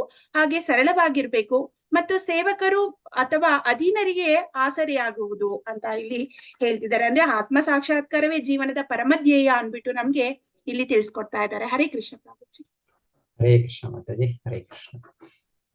ಸೊ ವರ್ಣಾಶ್ರಮ, ದೈವಿ ವರ್ಣಾಶ್ರಮ ಮಾತಾಜಿ ಹೇಳಿದಾಗೆ ಸಾಧನ ಒಂದು ಪ್ರಭುಪಾದರ ಇಚ್ಛೆ ಇತ್ತು. ಪ್ರಭುಪಾದರ ಹೇಳ್ತಾರೆ, ಅವರು ಹೇಳ್ತಾರೆ ನಂದು ಅರ್ಧ ಭಾಗ ಅಷ್ಟೇ ಕೆಲಸ ಆಗಿದ್ದು ಒಂದು ಕಡೆ ಹೇಳ್ತಾರೆ ದೈವಿ ವರ್ಣಾಶ್ರಮ ಇದನ್ನು ಶಿಷ್ಯರು ಮತ್ತೆ ನನ್ನ ಅನ್ವಯಗಳು ಇದನ್ನು ಇಂಪ್ಲಿಮೆಂಟ್ ಮಾಡ್ಬೇಕಿದೆ. ಯಾಕಂದ್ರೆ ಕೃಷ್ಣನ ಗೀತೆಯಲ್ಲಿ ಹೇಳಿದ್ದಾರೆ ಚಾತುರ್ವರ್ಣ್ಯ ಮಯಾ ಸೃಷ್ಟಂ ಗುಣಕರ್ಮ ವಿಭಾಗಶಃ. ಸೊ ಕೃಷ್ಣನ ಗೀತೆಯಲ್ಲಿ ಹೇಳ್ತಾರೆ ಇದು ಜಾತಿ ಪದ್ಧತಿ ಅಂತಲ್ಲ, ಇದು ಒಂದು ಮಾನವ ಜನ್ಮದಲ್ಲಿ, ಮಾನವ ಸಮಾಜದಲ್ಲಿ ಒಂದು ಆಧ್ಯಾತ್ಮಿಕ ಪ್ರಗತಿಗೆ ನಾನೇ ಸೃಷ್ಟಿ ಮಾಡಿರುವ ಒಂದು ಭಾಗ ಇದು. ಸೊ ಹೀಗೆ ಅದು ಈ ಇವತ್ತಿನ ಅದು ಅವನತಿ ಅಂದ್ರೆ ಅದು ಜನ್ಮದಿಂದ ಆಗಿ ಅದು ಆಯ್ತು ಅದು. ಆದ್ರೆ ಅದಲ್ಲ ನಿಜವಾದ ವರ್ಣಾಶ್ರಮ. ನಿಜವಾದ ವರ್ಣಾಶ್ರಮ ಅಂದ್ರೆ ಒಬ್ಬರ ಗುಣದಿಂದ, ಒಬ್ಬರ ಕರ್ಮದಿಂದ. ಸೊ ಅದರ ಸೃಷ್ಟಿ, ಅದರಲ್ಲೂ ಕೂಡ ಕೃಷ್ಣ ಪ್ರಜ್ಞೆ ಕೇಂದ್ರದಲ್ಲಿ ಇಟ್ಕೊಂಡು ಎಲ್ಲರೂ ಕೃಷ್ಣ ಭಕ್ತರಾಗ್ಬೇಕು ಅಂತ ಉದ್ದೇಶದಿಂದ ಅದನ್ನ ಆರ್ಗನೈಸ್ ಮಾಡ್ಬೇಕು. ಸೊ ಇದು ಶ್ರೀಲ ಪ್ರಭುಪಾದರು ಹೇಳಿದ್ದು, ಇದು ನಮ್ಮ ಒಂದು ಜವಾಬ್ದಾರಿ, ಇದು ಮಾಡ್ಬೇಕು ಅಂತ ಶ್ರೀ. ಸೊ ಆ ರೀತಿಯಲ್ಲಿ ಈ ಶ್ಲೋಕದಲ್ಲಿ ಇದರ ಮೂಲಕ ಇಲ್ಲಿ ಹೇಳೋದಂದ್ರೆ ಆ ದೈವಿ ವರ್ಣಾಶ್ರಮವನ್ನು ಸ್ಥಾಪನೆ ಮಾಡ್ಬೇಕು ಅಂತ ಅದರ ಒಂದು ಇದನ್ನು ನಾವು ಕೇಳ್ತಾ ಇದ್ದೀವಿ. ಧನ್ಯವಾದಗಳು. ಗ್ರೂಪ್ ಬಿ ಗ್ರೂಪ್ ಬಿ ಯಾರು ಏನ್ ಹೇಳ್ತೀರಿ? 27ನೇ ಶ್ಲೋಕದ ಇದು ಏನ್ ಪಾಯಿಂಟ್ಸ್ ಹೇಳಿದ್ದಾರೆ ಅದನ್ನ ಹೇಗೆ ನೀವು ಅಪ್ಲೈ ಮಾಡ್ಬೋದು, ಏನ್ ಡಿಸ್ಕಸ್ ಮಾಡಿದ್ರೆ?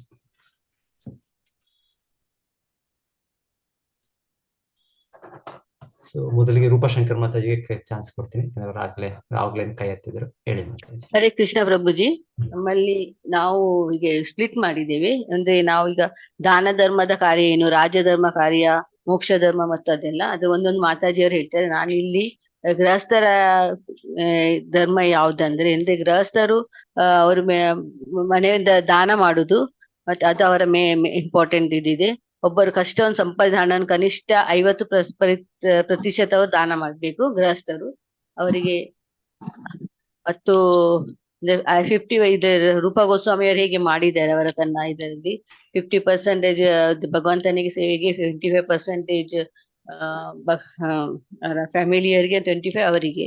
ಹಾಗೆ ಇಲ್ಲಿ ಗೃಹಸ್ಥರಿಗೆ ನಾವು ಅದು ಇದು ಮಾಡ್ಬೇಕು, ಅಂದ್ರೆ ಅವರಿಗೆ ಹೇಗೆ ದಾನ ಮಾಡುದಂತ ಗೃಹಸ್ಥರ ಜೀವನದಲ್ಲಿ ಮತ್ತೆ ಅವರು ಭಗವಂತನ ಸೇವೆಗಾಗಿ ದಾನವನ್ನು ನೀಡಬೇಕಂತ ಅದೇ ಒಂದು ಪಾಯಿಂಟ್ ಇದೆ ಹೇಳಿದೆ ಮಾತಾಜಿ. ಪ್ರಭುಜಿ ಮತ್ತೆ ಬೇರೆಯವರೆಲ್ಲ ಹೇಳ್ತಾರೆ ಬಾಕಿ ಪಾಯಿಂಟ್ ಎಲ್ಲ. ಹರೇ ಕೃಷ್ಣ ಪ್ರಭುಜಿ. ಧನ್ಯವಾದ. ಹರೇ ಧನ್ಯವಾದ. ನೆಕ್ಸ್ಟ್ ಚಂದ್ರಿಕಾ ಮಾತಾಜಿ. ಹರೇ ಕೃಷ್ಣ ಪ್ರಭುಜಿ. ಪ್ರಭುಜಿ, ನನಗೆ ರಾಜಧರ್ಮದ ಬಗ್ಗೆ ಹೇಳ್ತಾ ಇದ್ದೀನಿ. ಈ ರಾಜಧರ್ಮ ಅನ್ನೋಂಥದ್ದು ಒಂದು ಮಹತ್ವದ ವಿಜ್ಞಾನ ಅಂತ ಹೇಳ್ಬೋದು. ಇವತ್ತು ಯಾವ ತರ ಇದೆ ರಾಜಕೀಯ ಪರಿಸ್ಥಿತಿ, ಹಿಂದಿನ ಕಾಲದಲ್ಲಿ ಹೇಗಿತ್ತು ಅನ್ನೋದನ್ನ ನಮ್ಗೆ ಭಗವಂತ ಆಗ್ಲೇನೆ ಈ ಒಂದು ಭಾಗವತದಲ್ಲಿ ಅವಾಗ್ಲೇ ತಿಳಿಸ್ಕೊಟ್ಬಿಟ್ಟಿದ್ದಾರೆ. ಹೇಗೆ ಅಂದ್ರೆ, ಹಿಂದೆ ರಾಜರುಗಳು ತೆರಿಗೆಗಳನ್ನ ಸಂಗ್ರಹ ಮಾಡ್ತಿದ್ರು. ಆದ್ರೆ ಅವರು ಅದನ್ನ ಯಾವ ರೀತಿ ಸಂಗ್ರಹ ಮಾಡ್ಬೇಕು ಅಂತ ಅನ್ಬಿಟ್ಟು ಅವ್ರಿಗೆ ಒಳ್ಳೆಯ ಒಂದು ತರಬೇತಿ ಕೊಡ್ತಾ ಇದ್ರು. ಅವರು ಪ್ರಜೆಗಳ ಏಳಿಗೆಗಾಗಿ ಎಲ್ಲಾ ಯಜ್ಞಗಳನ್ನ ಮಾಡ್ತಿದ್ರು, ಅದಕ್ಕೂ ಕೂಡ ಅವ್ರಿಗೆ ತರಬೇತಿ ಕೊಡ್ತಿದ್ರು. ಮತ್ತೆ ಪ್ರಜೆಗಳನ್ನ ಮೋಕ್ಷದ ಹಾದಿಯಲ್ಲಿ ಹೇಗೆ ಕರ್ಕೊಂಡು ಹೋಗ್ಬೇಕು, ಅದು ರಾಜನ ಕರ್ತವ್ಯ ಹೇಗೆ ಅನ್ನೋದನ್ನು ಕೂಡ ಆ ರಾಜರಿಗೆ ಗೊತ್ತಾಗ್ತಾ ಇತ್ತು. ಮತ್ತೆ ತಂದೆ, ಗುರು, ರಾಜ ಇವರು ತಮ್ಮ ಆಶ್ರಿತರನ್ನ ಹುಟ್ಟು, ಸಾವು, ವ್ಯಾಧಿ, ಮುಪ್ಪುಗಳಿಂದ ಶಾಶ್ವತ ವಿಮುಕ್ತಿ ಪಡೆಯುವ ಹಾದಿಯಲ್ಲಿ ಕೊಂಡೋಗ್ತಿದ್ರು. ಅಂತಂದ್ರೆ ಅವರು ಪ್ರಜೆಗಳ ರಕ್ಷಣೆಯ ಜೊತೆಗೆ ಆತ್ಮ ಸಾಕ್ಷಾತ್ಕಾರವನ್ನ ಕೂಡ ಅವರು ಮಾಡ್ಕೊಳ್ಳೋದಕ್ಕೆ ಒಂದು ಅನುಕೂಲವನ್ನ ಮಾಡ್ಕೊಡ್ತಾ ಇದ್ರು. ಮತ್ತೆ ಜನರು ಅವ್ರ ಮೂಲಭೂತ ಕರ್ತವ್ಯಗಳನ್ನ ಸರಿಯಾಗಿ ನಿರ್ವಹಿಸಿದಾಗ ಜನರ ಸರ್ಕಾರದ ಅಗತ್ಯ ಇಲ್ಲ. ಆಧುನಿಕ ಕಾಲದಲ್ಲಿ ಏನಾಗ್ತಾ ಇತ್ತು, ಇವತ್ತಿನ ಕಾಲದಲ್ಲಿ ಏನಾಗಿದೆ ಅಂತಂದ್ರೆ, ಜನ ಓಟ್ ಹಾಕ್ತಾರೆ, ಆದ್ರೆ ಆ ವ್ಯಕ್ತಿ ಹೇಗೆ, ಅವ್ನ್ ಸರಿಯಾದ ರೀತಿಯಲ್ಲಿ ಆಡಳಿತ ನಡೆಸ್ತಾನ, ಅವ್ನಿಗೆ ಏನೇನ್ ಅರ್ಹತೆಗಳಿದೆ ಅವ್ರು ಏನು ನೋಡ್ತಾ ಇಲ್ಲ, ಹಣ ತಗೋತಾರೆ, ಅದಕ್ ತಕ್ಕಂತೆ ಓಟ್ ಹಾಕ್ತಾರೆ. ಈಗ ಏನಾಗಿದೆ, ಅಂತಹ ವ್ಯಕ್ತಿ ಏನ್ ಮಾಡ್ತಾನೆ, ಅವನಿಗೆ ಯಾವುದೇ ರೀತಿಯ ಒಂದು ತರಬೇತಿ ಇರೋದಿಲ್ಲ. ಅವನೇನ್ ಮಾಡ್ತಾನೆ, ಅವನಿಗೆ ಅಧಿಕಾರ ಬೇಕಾಗಿರುತ್ತೆ. ಹಾಗಾಗಿ ಅವನೇನ್ ಮಾಡ್ತಾನೆ, ಎಲ್ಲಾ ರೀತಿಯಲ್ಲೂ ಅವನು ಅಶಿಕ್ಷಿತ ಆಡಳಿತಗಾರ ಆಗಿರ್ತಾನೆ. ಅವನೇನ್ ಮಾಡ್ತಾನೆ, ದಗಾಕೋರ, ಕಳ್ಳರಾಗಿ ಅವರು ವರ್ತನೆ ಮಾಡ್ತಾರೆ. ಹೇಗೆ ಅಂತ ಹೇಳಿದ್ರೆ, ಈಗ ನಾವು ನೋಡ್ತಾ ಇದ್ದೀವಿ ಇವತ್ತಿನ ಕಾಲದಲ್ಲಿ ಎಲ್ಲಾ ರೀತಿಯ ಭಾಗ್ಯಗಳನ್ನ ಕೊಟ್ಟು ನಮ್ಮ ರಾಜ್ಯವನ್ನ ಅಥವಾ ದೇಶವನ್ನೇ ಅದನ್ನ ಪ್ರಗತಿಯ ಹಾದಿಯಲ್ಲಿ ತಗೊಂಡೋಗೋದಕ್ಕೆ ಅವ್ರಿಗೆ ಸಾಧ್ಯ ಆಗ್ತಾ ಇಲ್ಲ. ಆದ್ರೆ ಇದನ್ನೆಲ್ಲ ಯಾರಿಗಾಗ್ತಾರೆ, ಅದನ್ನು ಕೂಡ ಈ ಒಂದು ತೆರಿಗೆಯ ಹಣವನ್ನು ಕೂಡ ಅದನ್ನು ಕೂಡ ನಮ್ಮೇಲೇನೆ ಹಾಕ್ತಾರೆ. ಆದ್ರೆ ಅದು ಜನಕ್ಕೆ ಗೊತ್ತಾಗ್ತಾ ಇಲ್ಲ ಇವತ್ತಿನ ಜನದಲ್ಲಿ. ಆದ್ರೆ ಹಿಂದಿನ ಕಾಲದಲ್ಲಿ ಹೇಗಿತ್ತು ಅಂದ್ರೆ, ಧರ್ಮಿಷ್ಠರಾದ ರಾಜಗಳು ಅಹಿಂಸೆ ಹೆಸರಿನಲ್ಲಿ ಕಳ್ಳಕಾಕರಿಗೋ ಡಕಾಯಿತರಿಗೋ ಅವ್ರು ದಯೆ ತೋರ್ತಿರ್ಲಿಲ್ಲ.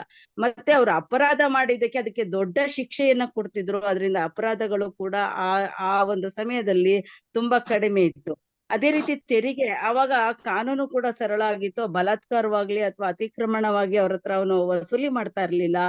ಅವರು ಪ್ರಜೆಗಳ ಉತ್ಪನ್ನ, ಅವ್ರು ಏನೇನು ಉತ್ಪನ್ನಗಳಲ್ಲಿ ಸಂಪಾದನೆ ಮಾಡಿರ್ತಾರೋ ಅದರಲ್ಲಿ 1/4 ಭಾಗವನ್ನ ದೊರೆಗೆ ಕೊಡುವಂತದ್ದು ಅಧಿಕಾರ ಇತ್ತು.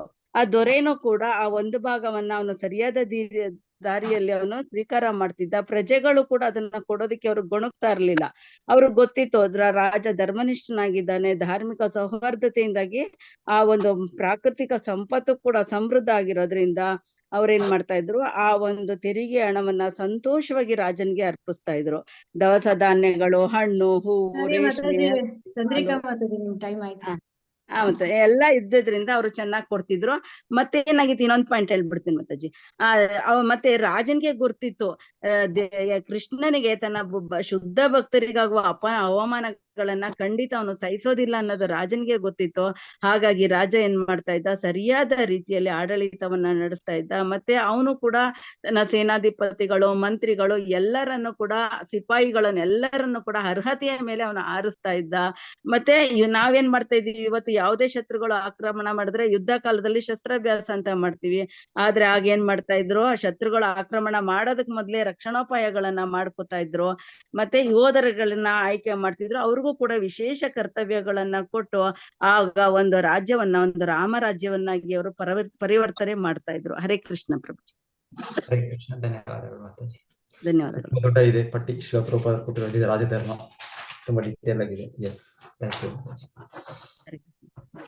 ಗೀತಾ ಮೋಹನ್ ಮಾತಾಜಿ. ಹರೇ ಕೃಷ್ಣ ಪ್ರಭುಜಿ. ಪ್ರಭುಜಿ, ಸ್ತ್ರೀ ಧರ್ಮದ ಬಗ್ಗೆ ಹೇಳ್ತೀನಿ ಪ್ರಭುಜಿ. ಸ್ತ್ರೀ ಧರ್ಮ ಅಂತಂದ್ರೆ ಇಲ್ಲಿ ಪ್ರಭುಪಾದರು ಭಾವಾರ್ಥದಲ್ಲಿ ಹೇಳ್ತಾ ಇದ್ದಾರೆ, ಸ್ತ್ರೀಯರು ಪುರುಷರಿಗಿಂತ ಶಕ್ತಿಶಾಲಿಗಳು. ಅವರು ಪುರುಷರಿಗೆ ಒಂದು ಪ್ರೇರಣ ಶಕ್ತಿ ಆಗ್ತಾರೆ. ಆದ್ರೆ ಅವರಲ್ಲಿ ಆ ಶಕ್ತಿಯನ್ನ ನಿಯಂತ್ರಣ ಮಾಡುವಂತದ್ದು ಲಜ್ಜೆ ಅಂತ ಹೇಳ್ತಾರೆ. ಲಜ್ಜೆ ಅದನ್ನ ಅವ್ರು ಬಿಟ್ರು ಅಂತಂದ್ರೆ ವರ್ಣಸಂಕರಕ್ಕೆ ಕಾರಣ ಆಗ್ಬಿಡ್ತಾರೆ ಸ್ತ್ರೀಯರು. ಆದ ಕಾರಣ ರಾಜಧರ್ಮದಲ್ಲಿ ಒಂದು ಧರ್ಮ ಅಂತಂದ್ರೆ ಅವನು ಬ್ರಾಹ್ಮಣ, ಗೋವುಗಳು, ಮತ್ತೆ ಸ್ತ್ರೀ, ಮಕ್ಕಳು, ಮತ್ತೆ ಹಿರಿಯ ನಾಗರಿಕರು, ಅವರಿಗೆ ರಕ್ಷಣೆ ಕೊಡ್ಬೇಕು. ಹಾಗೆ ಯಾವಾಗ್ಲೂ ಕೂಡ ಸ್ತ್ರೀ ಎನ್ನುವಂತವಳು ಒಂದು ಪುರುಷನ ರಕ್ಷಣೆಯಲ್ಲಿ ಇರ್ಬೇಕು. ಅಂದ್ರೆ ಅವಳು ಮಗುವಾಗಿದ್ದ ತಂದೆಯ ರಕ್ಷಣೆಯಲ್ಲಿ, ಅಣ್ಣನ ರಕ್ಷಣೆಯಲ್ಲಿ, ಗಂಡನ ರಕ್ಷಣೆಯಲ್ಲಿ, ಮುಂದೆ ಗಂಡು ಮಕ್ಕಳ ರಕ್ಷಣೆಯಲ್ಲಿ, ಹೀಗೆ ಅವಳಿಗೆ ರಕ್ಷಣೆ ಅನ್ನೋದು ಸಿಗ್ಬೇಕು. ಆದ್ರೆ ಅವಳು ವಾಸ್ತವದಲ್ಲಿ ಶಕ್ತಿಶಾಲಿ, ಆದ್ರೆ ಅವಳಿಗೆ ಆ ಲಜ್ಜೆ ಅನ್ನೋದು ಅವಳ ನಿಜವಾದ ಶಕ್ತಿ ಅನ್ನೋದನ್ನ ಇಲ್ಲಿ ಪ್ರಭುಪಾದರು ಹೇಳ್ತಾ ಇದ್ದಾರೆ ಪ್ರಭುಜಿ. ಹರೇ ಕೃಷ್ಣ. ನೆಕ್ಸ್ಟ್ ಮುರಾರಿ ಮುನೀಶ್ವರ ಪ್ರಭು, ನೀವೇ. ಹರೇ ಕೃಷ್ಣ ಪ್ರಭು. ಇಲ್ಲಿ ಮೋಕ್ಷದ ಬಗ್ಗೆ ಪ್ರಭುಪಾದರು ಭಾವಾರ್ಥದಲ್ಲಿ ಪರ್ಪಟಲ್ಲಿ ತುಂಬಾ ಚೆನ್ನಾಗಿ ಕೊಟ್ಟಿದ್ದಾರೆ. ಆದ್ರೆ ಮೋಕ್ಷನ ಪಡಿಬೇಕಾದ್ರೆ ವ್ಯಕ್ತಿ ಕಾಮ, ಕ್ರೋಧ, ಅನೈತಿಕ ಆಸೆಗಳನ್ನ, ಲೋಭಗಳನ್ನ ಹೇಗೆ ಗೆಲ್ಲಬೇಕು ಅನ್ನೋದ್ರ ಬಗ್ಗೆ ಉದಾಹರಣೆ ಕೊಡ್ತಾ ಹೇಳಿದ್ದಾರೆ. ವ್ಯಕ್ತಿ ಕೋಪವನ್ನು ಗೆಲ್ಲಬೇಕಾದ್ರೆ ಕ್ಷಮೆ ಒಂದು ಗುಣವನ್ನ ಪಡ್ಕೊಳ್ಬೇಕು. ಅದೇ ರೀತಿ ಅನೈತಿಕ ಆಸೆಗಳಿಂದ ವಿಮುಕ್ತನಾಗಬೇಕಾದ್ರೆ ವ್ಯಕ್ತಿ ಒಂದು ಯೋಜನೆಗಳನ್ನ ಕೈ ಬಿಡಬೇಕು. ಮತ್ತೆ ನಿತ್ಯೆಯನ್ನ ಆಧ್ಯಾತ್ಮಿಕ ಸಂಸ್ಕಾರದಿಂದ ಅದನ್ನ ಕಂಟ್ರೋಲ್ ಮಾಡ್ಕೋಬಹುದು. ಮತ್ತು ಸಹಿಷ್ಣುತೆಯಿಂದ ಆಸೆಗಳ ಲೋಪಗಳನ್ನು ಗೆಲ್ಲಬಹುದು. ಮತ್ತೆ ಒಂದು ಕ್ಲಿಪ್ತ ಬಾಧೆಗಳನ್ನ ಕ್ಲಿಪ್ತ ಆಹಾರದಿಂದ ನಿವಾರಿಸಬಹುದು. ಅದೇ ರೀತಿ ಯೋಗಾಭ್ಯಾಸದಿಂದ ಹಸಿವು ನಿಯಂತ್ರಣ ಮಾಡಬಹುದು. ಮತ್ತು ಆತ್ಮ ಸಂಸ್ಕಾರ ಮತ್ತು ಪರಿಪೂರ್ಣ ಜ್ಞಾನ ಪಡೆಯಬಹುದು. ಒಟ್ಟಾರೆ ಒಬ್ಬ ವ್ಯಕ್ತಿ ಮೋಕ್ಷ ಪಡ್ಕೊಳ್ಬೇಕಾದ್ರೆ ಕಾಮ, ಕ್ರೋಧ, ಮೋಹ, ಮದ, ಮತ್ಸರ ಇವುಗಳನ್ನ ಹೇಗೆ ನಿಯಂತ್ರಿಸ್ಬೇಕಂತ ಪ್ರಭುಪಾದರು ಪರ್ಪಟಲ್ಲಿ ಹೇಳಿದ್ದಾರೆ ಪ್ರಭುಜಿ. ಹರೇ ಕೃಷ್ಣ. ಹರೇ ಕೃಷ್ಣ. ಹರೇ ಕೃಷ್ಣ. ಕಾಮ, ಕ್ರೋಧ, ರೋಗ, ಮೋಹ ಮತ್ತು ಮತ್ಸರ್ಯ ಇದನ್ನ ಹೇಗೆ ತಿಳಿಸ್ಬೇಕಂತ 1 ಪಾಯಿಂಟ್ ಸಿಂಗಲ್ ಲೈನ್ ಬಹಳ ಚೆನ್ನಾಗಿದೆ. ಭಾವಾರ್ಥ ಒಂದೊಂದು ಲೈನಲ್ಲಿ ಕೊಟ್ಬಿಟ್ಟಿದ್ದಾರೆ. ಹೆಚ್ಚು ಮಾತುಕತೆ ಹೇಗ್ ಬಿಡೋದು, ಭಯವನ್ನ ಹೇಗ್ ಬಿಡೋದು, ಪರಿಪೂರ್ಣ ಜ್ಞಾನವನ್ನ ಹೇಗ್ ಪಡೆಯೋದು, ಮತ್ತೆ ಹಣವನ್ನ ಹೇಗೆ ಉಳಿಸೋದು, ಎಲ್ಲ ಒಂದೊಂದು ಲೈನಲ್ಲಿ ಹೇಳ್ಬಿಟ್ಟು. ಧನ್ಯವಾದ. ಹರೇ ಕೃಷ್ಣ. ಹರಿಣಿ ಮಾತಾಜಿ. ಹರಿಣಿ ಕೃಷ್ಣ ಮಾತಾಜಿ. ಹರೇ ಕೃಷ್ಣ ಪ್ರಭುಜಿ. ಇಲ್ಲಿ ಭೀಷ್ಮರು ಒಂದು ಹೇಳ್ತಾರೆ, ಅಂದ್ರೆ ನಾವು ಭಗವಂತನನ್ನು ಯಾವ ರೀತಿ ಸಂತೋಷಗೊಳಿಸ್ಬೇಕು ಅಂತ ಹೇಳ್ಕೊಂಡು ಅದರ ವಿಧಾನವನ್ನು ಹೇಳಿರ್ತಾರೆ.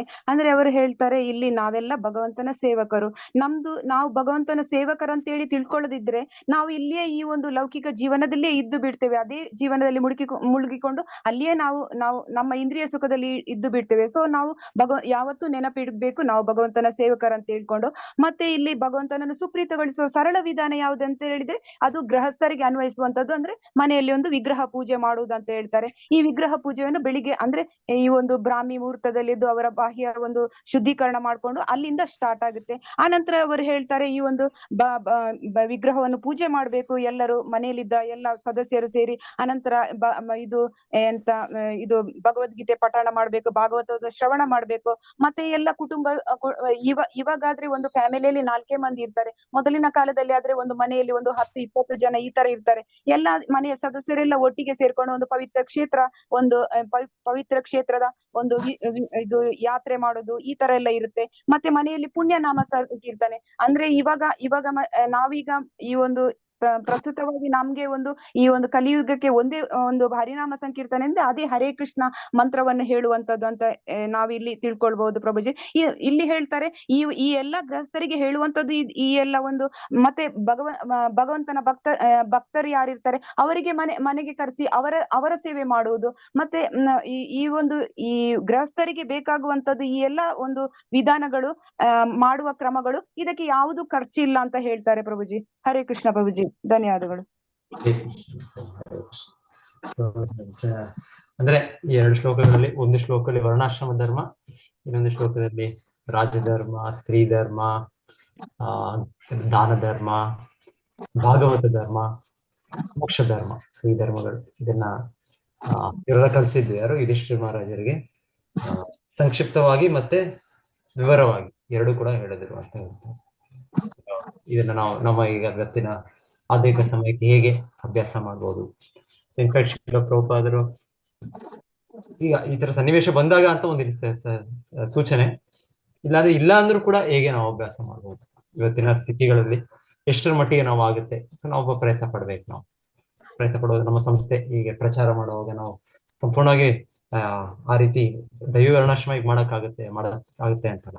ಸೊ ಫ್ರಾಮ್ ಕಮ್ಯುನಿಟಿ ಅಲ್ಲೆಲ್ಲ ಶ್ರೀಲ ಪ್ರಭುಪಾದ ಹೇಳ್ತಾ ಇದ್ರು, ಅಲ್ಲಿ ನೀವು ತೋರಿಸ್ಬೋದು. ನೀವು ಆಕ್ಚುಲಿ ನಮ್ಮ ಟ್ರೈನಿಂಗ್ ಸತ್ವಗುಣ ಪಡೀಲಿಕ್ಕೆ ಆಗ್ತಾ ಇದೆ, ಆದ್ರೂ ಕೂಡ ಒಬ್ಬೊಬ್ಬರು ಒಂದೊಂದು ಪಾತ್ರವನ್ನು ವಹಿಸ್ಬೇಕು. ಕ್ಷತ್ರಿಯರು ಮಾಡೋ ರೀತಿಯಲ್ಲಿ ರಕ್ಷಣೆ ಕೊಡೋದು, ಇನ್ನೊಬ್ಬರು ವೈಶ್ಯರ ಮಾಡೋ ರೀತಿಯಲ್ಲಿ ಗೋರಕ್ಷಣೆ ಮಾಡೋದು, ಇನ್ನೊಂದು ಶೂದ್ರರ ರೀತಿಯಲ್ಲಿ ಹಿರಿಯ ವರ್ಗದವರಿಗೆ ಸೇವೆ ಮಾಡೋದು. ಹೆಚ್ಚು ಈ ರೀತಿಯಲ್ಲಿ ಶ್ರೀಲ ಪ್ರಭುಪಾದರು ನಾವು ಒಂದೊಂದು ಪಾತ್ರವನ್ನು ತಗೊಂಡು ತೋರಿಸ್ಬೋದು ಸಮಾಜಕ್ಕೆ. ನಾವು ಈ ರೀತಿಯಲ್ಲಿ ಅವರು ಕೂಡ ಈ ಸಮಾಜದ ವಿಭಾಗ ನೋಡಿ ದೊಡ್ಡ ಸಮಾಜ ಮತ್ತೆ ಇದನ್ನು ಸ್ವೀಕರಿಸಬಹುದು. ಸೊ ಆ ರೀತಿಯೆಲ್ಲ ಶ್ರೀಲ ಪ್ರಭುಪಾದರು ಹೇಳಿದ್ದಾರೆ, ಹೇಗೆ ವರ್ಣಾಶ್ರಮವನ್ನು ನಾವು ಅಭ್ಯಾಸ ಮಾಡಬಹುದು ಅಂತ. ಸೊ ವರ್ಣಾಶ್ರಮ, ಸೊ ಇದು ಹೆಚ್ಚು ರಾಜಧರ್ಮ ಇದೆಲ್ಲ ಈಗ ಸದ್ಯಕ್ಕೆ ಇಮಿಡಿಯೇಟ್ ಆಗೋ ಇಲ್ಲ, ನಮ್ಮ ಕೈಯಲ್ಲಿ ಅಧಿಕಾರ ಇಲ್ಲ ಯಾರು ಆತರ.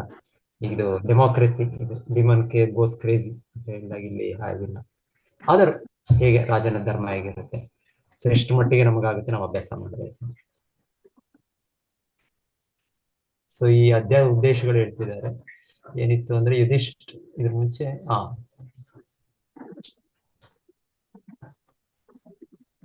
ಎಲ್ಲ ಕುಟುಂಬ ಪ್ರೀತಿಯನ್ನು ಕಡಿತಗೊಳಿಸಲು ಕುಂತಿಯ ಪ್ರಾರ್ಥನೆ 841 ಇಸ್ಕಾನ್ ಭಕ್ತರಿಗೆ ಸೂಕ್ತವಾದ ಮತ್ತು ಅಸೂಕ್ತವಲ್ಲದ ಅನ್ವಯಗಳನ್ನು ತಿಳಿಸಿ. ಇದ್ರ ಡಿಸ್ಕಸ್ ಮಾಡಲಿಲ್ಲ ನಾನು. ನೋಡೋಣ ನೆಕ್ಸ್ಟ್ ಯಾರು ನೀವು ನೆಕ್ಸ್ಟ್ ಕ್ಲಾಸ್ ಯಾರು ತೋಡ್ತಾರೋ ಅವ್ರು ಮಾಡ್ಬೋದು, ಇಲ್ಲಾಂದ್ರೆ ನೆಕ್ಸ್ಟ್ ನನ್ನ ಕ್ಲಾಸ್ ನೋಡ್ತೀನಿ.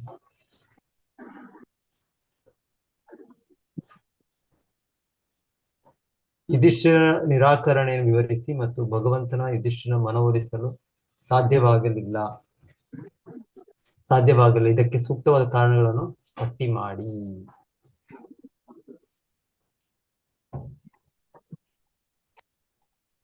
ಸಾಮಾನ್ಯವಾಗಿ ಇಸ್ಕಾನ್ ಸದಸ್ಯರು ಮತ್ತು ಸಮಾಜಕ್ಕೆ ಸಂಬಂಧಿಸಿದಂತೆ ವರ್ಣಾಶ್ರಮ ಧರ್ಮದ ಕುರಿತು ಭೀಷ್ಮದೇವರ ಧರ್ಮಬೋಧನೆಯಿಂದ ಮಹತ್ವದ ಅಂಶಗಳನ್ನು ಪ್ರಸ್ತುತಪಡಿಸಿ.